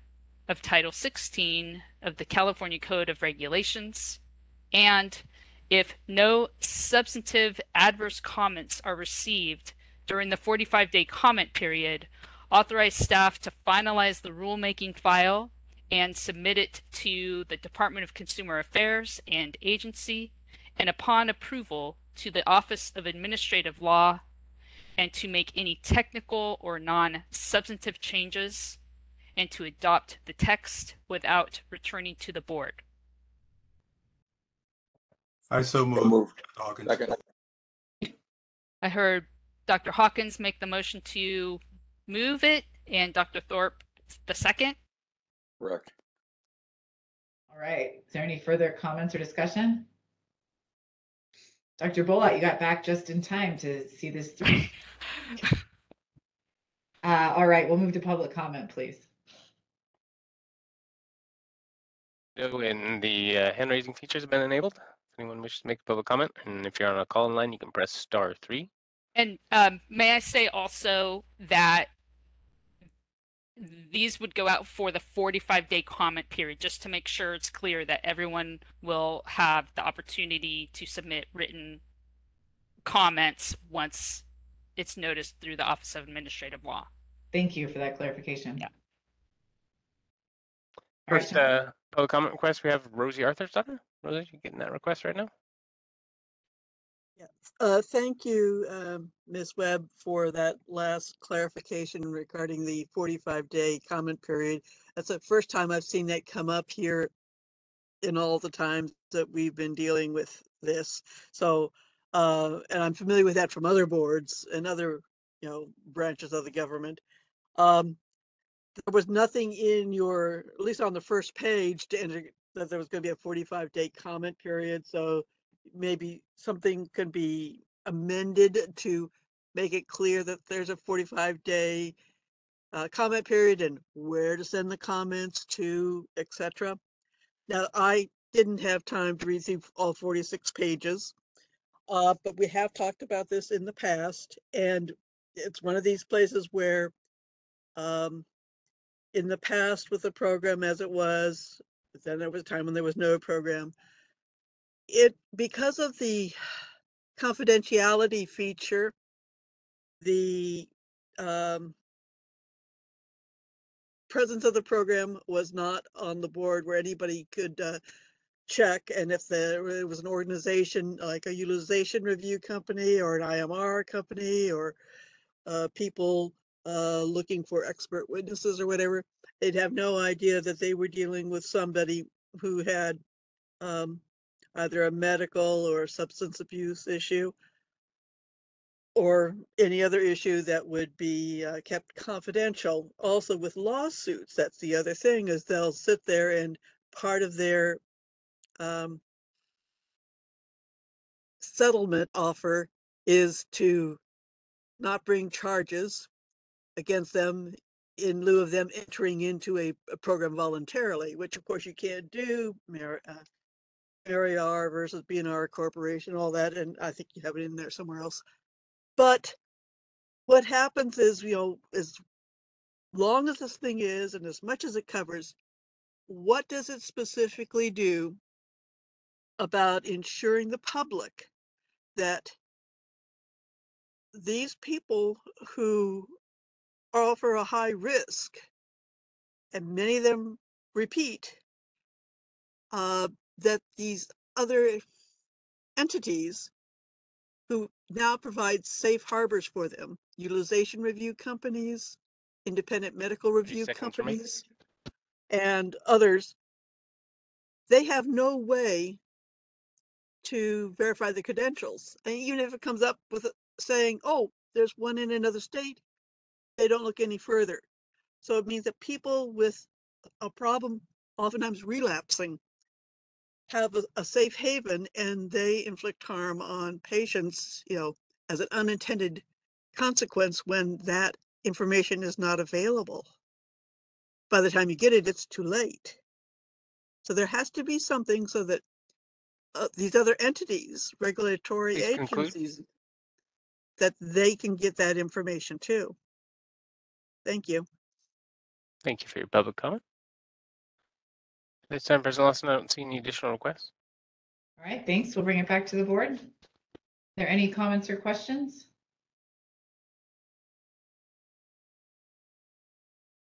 All right, let's have a roll call. Ms. Moriarty? Dr. Bolot? Yes. Dr. Hawkins? Yes. Dr. Hilzer? Yes.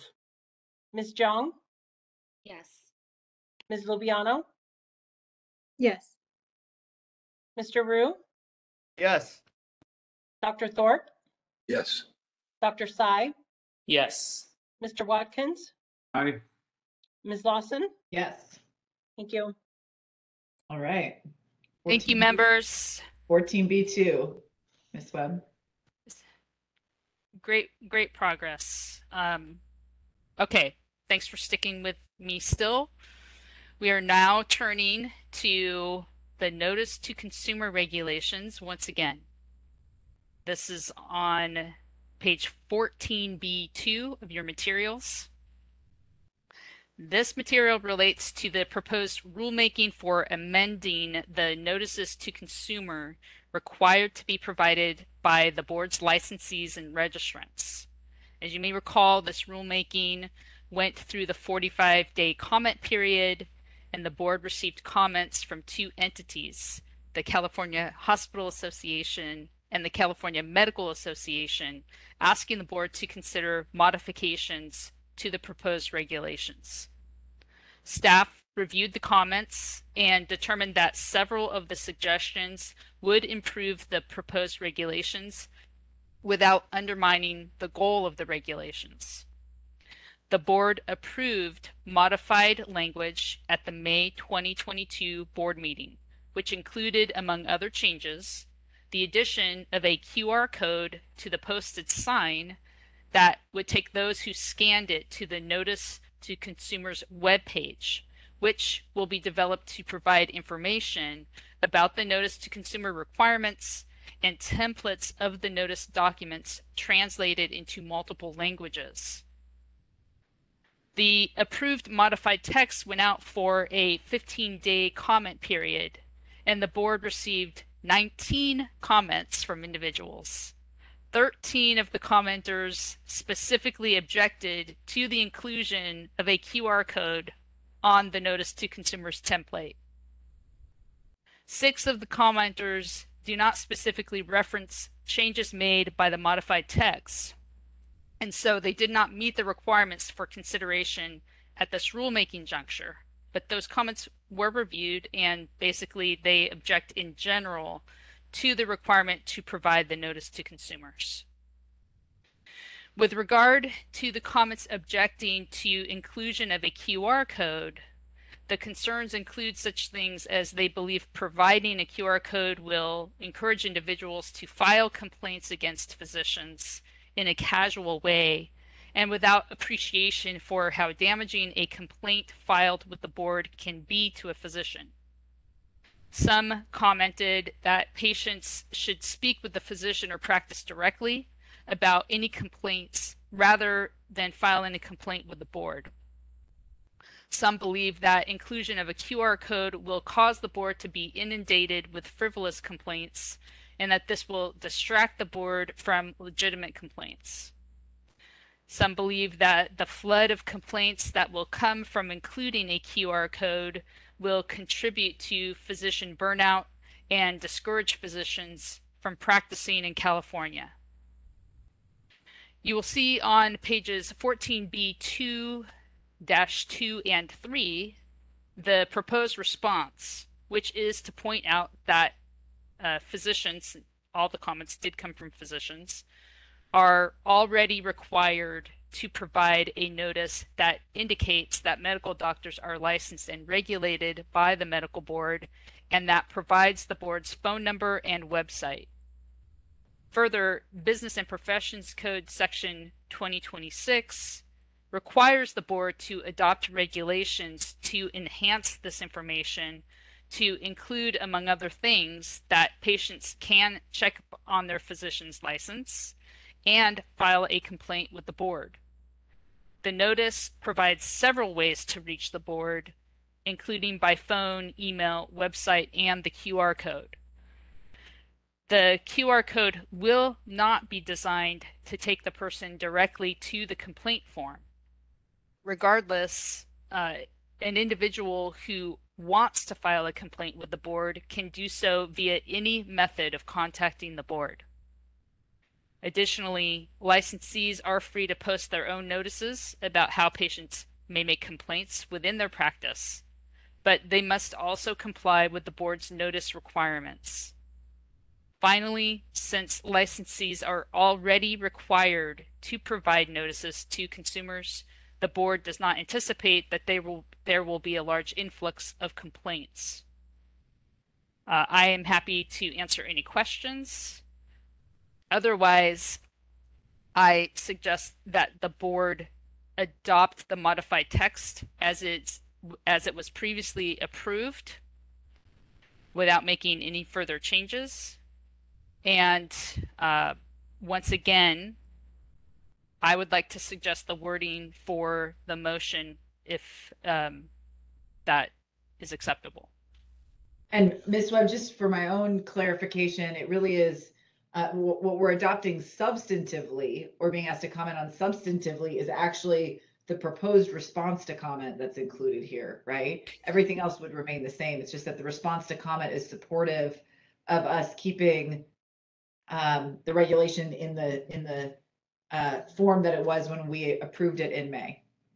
Yeah, so there's two parts to this: that you approve the proposed response as I've laid it out, and that you once again approve the text that was approved at the May board meeting. Great. But there's no substantive change to what we approved at our May board meeting proposed. Right. It's more just of a procedural thing. That's right. It's just Okay. now you have the comments to consider. Great. All right. Are there any questions or comments? Dr. Tsai? Yeah, I looking at the Breeze filing a complaint, I would just sort of recommend that we add a disclaimer if we're going to start this process. I have no problems with the QR code, but because right now the Breeze complaint system just has a description of, this is, please describe the complaint and be as specific as possible. To cut down on, the receptionist was mean, I've waited 2 hours, that type of issue, would it be possible for the web page to sort of disclaim that this is a complaint against the physician and not against, the outdated decor of the clinic or the rude receptionist? Because I think that's what a lot of physicians are worried about and looking at their comments, and that this becomes a Yelp review or a Google review about not actual practice of medicine, but the extra stuff that is not medically related. Well, I mean, that wouldn't be part of the regulations. You're saying that we already have that information on the board's website, but we could certainly link that to the notice to consumer page. But what I'm hearing Dr. Tsai say is there a way we can improve, separate and apart from these regulations, what's already on the website? And my concern in reading through all the public comments is that this QR code takes you to the website, the California Medical Board website, and it says to file a complaint. And so if I was a patient and I got the QR, I'm waited for 2 hours and the receptionist is mean, I see the QR code, I scan it. And as I follow the link, it takes me to the Breeze section, Breeze part of the website where, filing a complaint. And so all I have to do is, click the board type, the license plate, the license type, the incident of the date of the incident, and then the complaint description. Please provide as much detail as possible. So I'm worried that the board's going to get all these complaints about, rude staff and long wait times rather than the actual, issues with the care. It wouldn't go to the Breeze complaint form. Okay. It would go to the notice to consumers webpage, and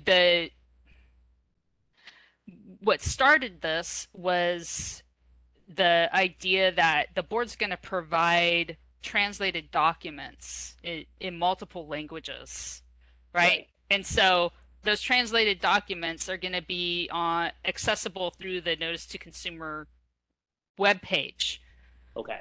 So it was never a fast track to the complaint form, but go with me here. Even if it was, okay, even if it was, the phone number, the email address, and the board's web address is also on this notice, and any one of those avenues the person could use to file a complaint.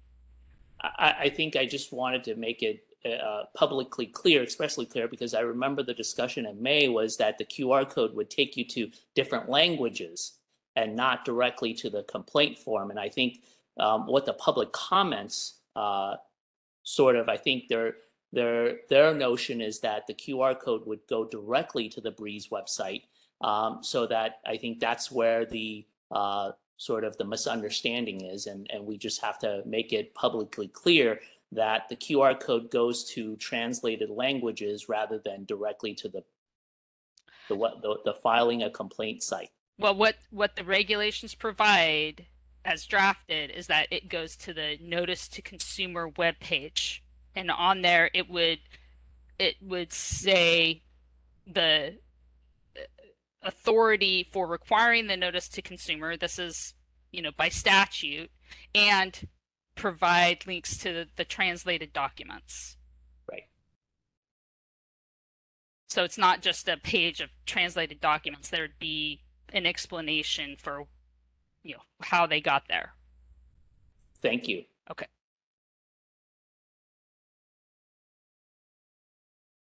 So are there any further questions, or would you like me to suggest the motion? Yeah, suggest the motion, Carrie. Okay.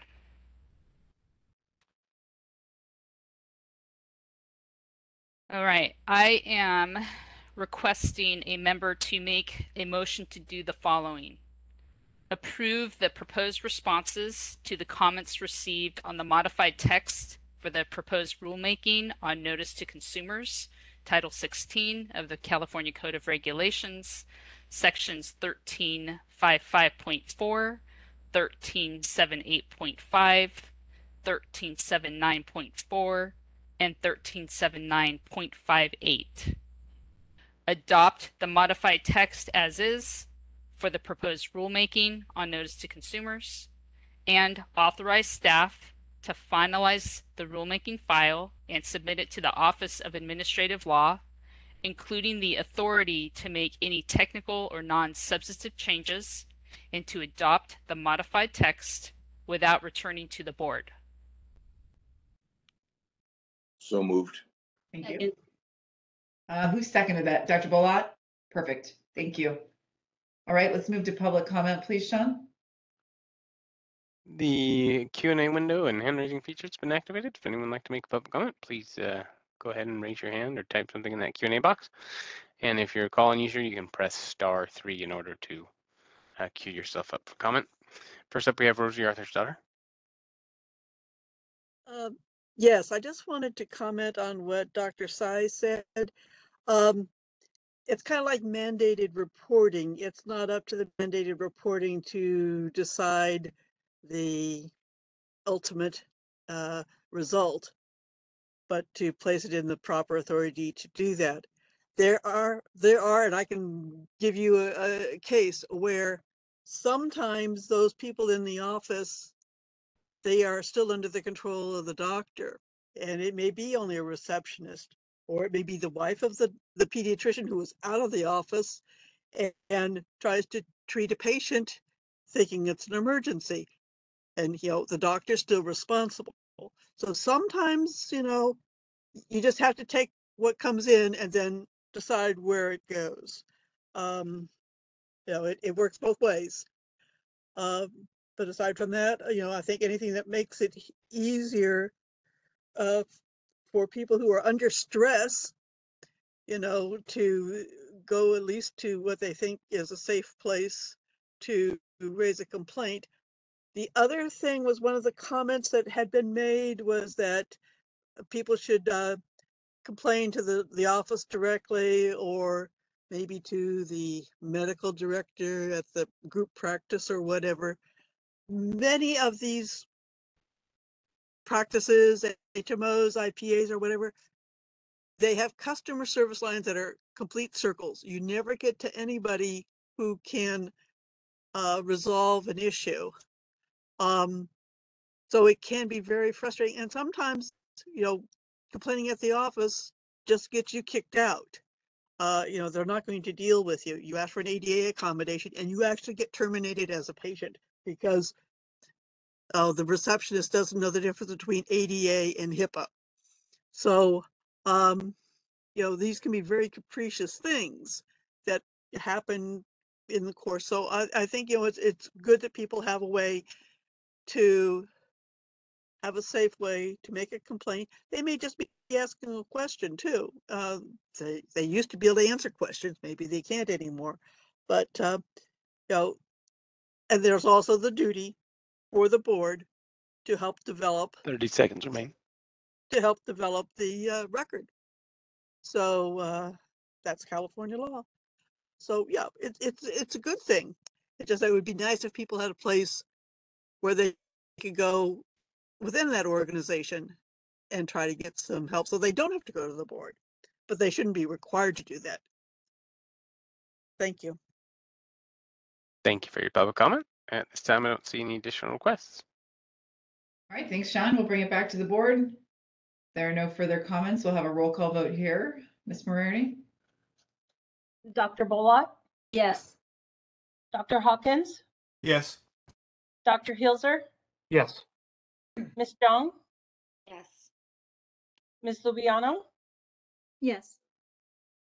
Mr. Rue? Yes. Dr. Thorpe? Yes. Dr. Sy? Yes.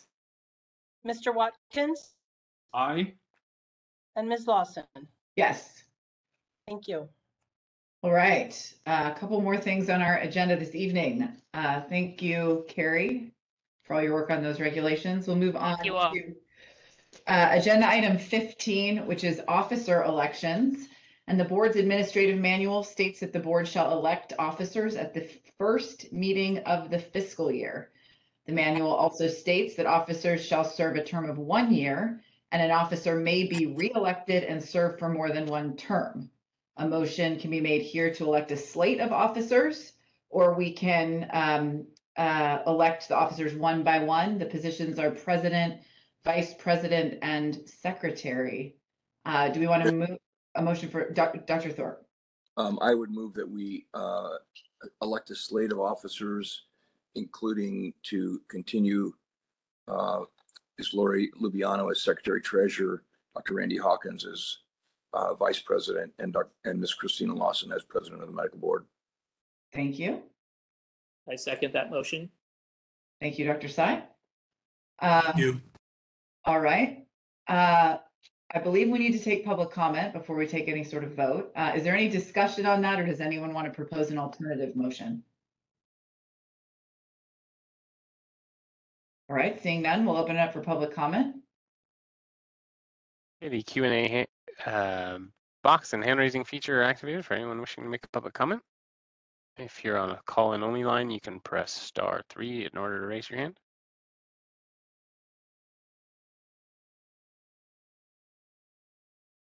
Give it a few more seconds here.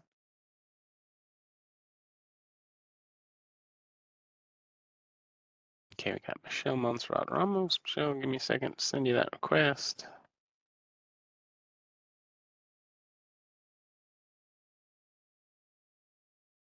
Good evening. Sorry, go ahead, Michelle. Good evening. This is Michelle Montserrat Ramos from Consumer Watchdog, and I just want to second Dr. Thorpe's motion on behalf of the public. We're very pleased with President Lawson, Vice President Hawkins, and Secretary Lubiano, and we fully support that vote. Thank you. Thank you for your public comment. Up next here, we have Eric Andrist. Give me just a second, Eric. Okay, you should be receiving that request now. I just want to clarify one thing. Michelle Montserrat Ramos does not speak for the entire public. I do not support Christina Lawson being renominated as president, since she's gone on this political thing of all this mishigas and disinformation. I think she's been a real disappointment this whole time that she's been the president of the board. She spent most of her time before that sitting on her hands, and now she's just furthering her political career. So, Michelle, only speak for yourself. Don't speak for the public. Thank you for your public comment. Up next, we have Black Patients Matter. Yes, hello, Black Patients Matter here. I would also agree with Eric that, Michelle, you don't speak for us here at Black Patients Matter, but I can understand your position. With the designation or the election or the nominations for the officers, it's been challenging working with Miss Lawson. So as the evidence will show when this plays back, she has a unconscious habit of cutting us off here at Black Patients Matter and interrupting us versus other speakers who are all white. They freely got to speak, express themselves versus our comments were curtailed. So there's some type of bias between Ms. Lawson and African American folks. So I guess we unfortunately would not support her continuing as president. Since we are drafting another federal civil rights lawsuit against her. Thank you. Thank you for your public comment. This time, I am not seeing any additional requests in queue. All right, thank you. We'll bring it back to the board, and I need the members to unmute their computers. And Ms. Moriarty, if you could please call the roll. Dr. Bolwat, Yes. Dr. Hawkins, Yes. Dr. Hilzer, Yes. Ms. Jong, Yes. Ms. Lubiano, Thank you for all of your support. Yes. I'm sorry, Mr. Rue, Yes. Dr. Thorpe, Yes. Dr. Tsai, Yes. Mr. Watkins, Yes. and Ms. Lawson. Yes. And just before we move on, I just want to thank all of you for your confidence. It has been a privilege to be in the leadership of the Medical Board of California, and it's been a particular privilege to be able to have the opportunity to work with Dr. Hawkins and Ms. Lubiano so closely over the course of this past year and almost a half that I've served in this president role. So we look forward to continuing our good work, especially during a sunset review year again. And of course, look forward to working with all of you. So thank you all very much. We'll now move on to everybody's favorite agenda item, item 16, future agenda items. Does anyone have proposals for future agenda items? All right, I'll start. I just want to reference the 805 reports. And this has come up in a couple of different contexts. So it also came up as part of the cases involving the physicians from USC, where USC did not report as part of its process. I think it didn't report because it had determined itself not to be a hospital at that time. I believe that's been corrected. But one thing I'd like to see is, where we have those, what I would call mandated reports, how is that functioning? And I don't know exactly where all those requirements fall, if they're all 805 reports in subsections or if some are in different sections, but I think it would be helpful for us to see, what institutions are required to report to us, how can we facilitate better collaboration? So whether that comes in December or sometime in 2023, I think that would be something certainly of interest to me, possibly to others. Dr. Helzer, I see your hand up. Thank you. To add on to the 805 discussion, I'd like to know more about physicians who are obligated to report 805 actions and what action we take as a board against those physicians who do not report as required. Thanks, Dr. Helzer. Ms. Lubiano, I saw your hand go up. Oh, yes, thank you. I think this was an agenda item that Dr. Thorpe asked for a while back, but so I'll put in another request for trauma-informed training. Thank you. Thank you. Any other proposed agenda items? I don't have one specifically, but I remember, Laura, you asked something about LGBTQ. What was the nature of that request you had before? Yes, about LGBTQIA plus health and just learning about the different disparities, just more about that in general.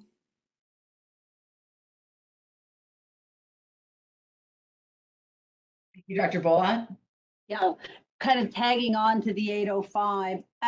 It would be of interest, I think, to if we could have our Department of Managed Care. I'm really, as you well know, very focused on vulnerable populations. And if there's any data that they can bring to us that talks about the, in aggregate, obviously, their complaints and grievances, and if they could really bring it out, and in other words, they're an agency that has a lot of insight. And I think to Dr. Tsai's point, there are a lot of people that let me rephrase that. There are some patients who think that the doctor can help them with their out-of-pocket expense on their PPO, to things that are, so what am I as a physician responsible and accountable for? And that's patient safety, number one, quality of care. So of all the complaints, the total N, the whole population, what does our Department of Managed Care look like in terms of complaints? I think that would help us also inform and backtrack on our 805, because I'm not sure, and maybe someone can answer that, if the large Department of Managed Care that oversees all of the IPAs and health plans, how that reporting happens, or is it just piecemeal by institution or some other IPA agency? I'm not sure. Thanks, Dr. Bolat. Dr. Hawkins again, and thanks for the support that you're giving me. I look forward to working. I just wonder, Dr. Tsai's been speaking up his second board meeting, and I'm not sure if Ms. Young would want to make any requests that may seem like, oh, I don't know what to ask for. Thanks for hanging in there. It's been a while. You don't have to do it. I just figured I'd give you an opportunity to, in case you were hesitant. I appreciate it. No, I think that I also am curious to talk more about the 805 requirements, as well as it seems like there is an interest from the public, as well as in my own mind, about the posting requirements that come along with that. So thank you, though. All right, should we open up for public comment? Hear their agenda items? All right, Sean. Hey, the Q&A window and the hand raising features have been activated. If you're on a call line, you can press *3 in order to raise your hand as well. First up here, we have Rosie Arthur's-Daughter. Rosie should be getting that request. There we go.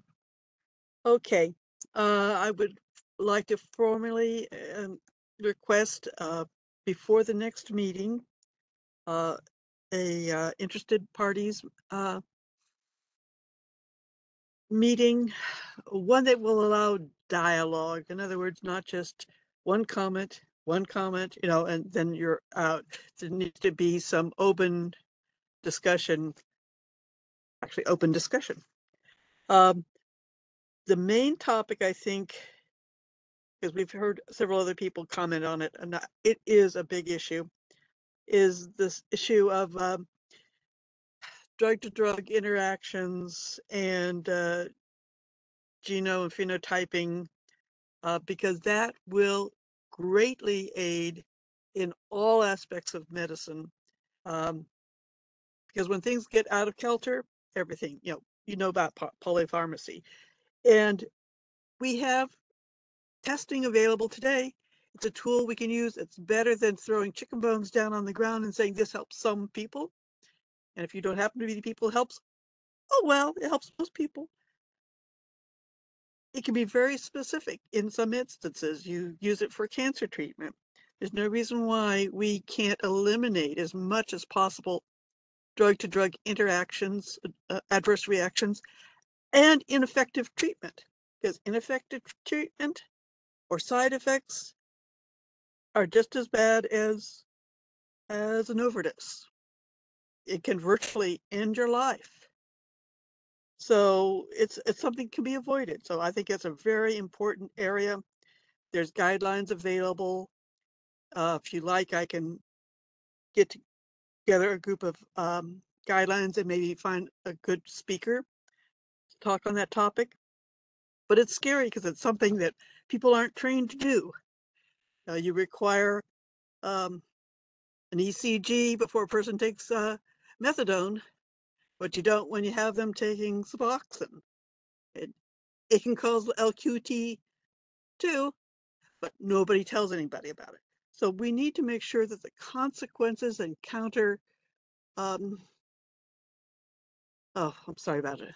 It's a long day. We need to make sure that the contraindicated medications 30 seconds remaining.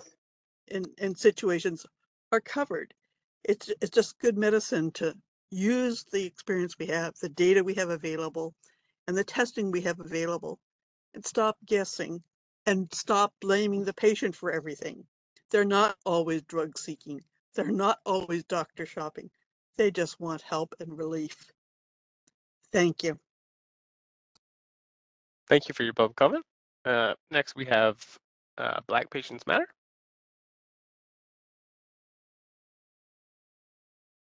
Yes, good evening. Thank you. So I'm probably going to just echo and support some of the statements that have already been made. I would also agree that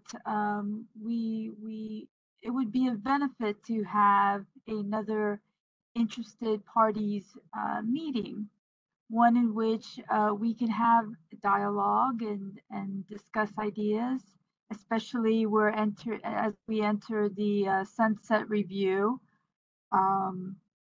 And also, it'd be nice to have more information about this sunset review, why it's occurring, rather soon, and some history about it. Also, we need to do a better job at holding the AG's office more accountable to the medical board. Again, Gloria Castro, very disappointed in the presentation that she gave to us. There was no information there, no data. She was just telling us what her job description was. I mean, what is that? Her job is very important. And I've already stated that the office is corrupt and very biased, discriminatory, and we need to have her answer specific questions and be held accountable the actions that they're doing in representing the medical board. Thank you. Thank you for your public comment. Up next here we have Eric Andrews. That request on its way. I want to once again, yes, Dr. Bolat, I'm still asking for an agenda item on the Public Record Act. Today, another person, maybe it was Christine Hildebrand, forgive me, I don't recall, opined how she too has filed a public record request that has gone unanswered. That is against the law. You should all be very concerned about this regular California law breakage that Carrie Webb thinks is none of your business. There's a reason she doesn't want an agenda item on this, because it will prove her and the staff wrong. If you have nothing to fear, agendize it and ask the First Amendment Coalition to come speak and set the record straight. I'll be happy to admit I'm wrong if they decide to go against me, but I happen to know I'm right and Carrie's wrong. I also want to make sure the agenda for tomorrow is updated to include public comment as is required by the Brown Act. Thank you. Thank you for your public comment. This time, I do not see any additional requests in queue. Thank you. All right, we will bring it back to the board. We are going to be on a recess, I guess, for the next 14 hours, 13 and a half hours. So we'll see you all again at 9 a.m. tomorrow for strategic planning. Thank you all for hanging in there for an extra hour tonight. We appreciate it. Have a great evening. Thank you. Thank you. Have a good night. Good night. Take care. Yeah.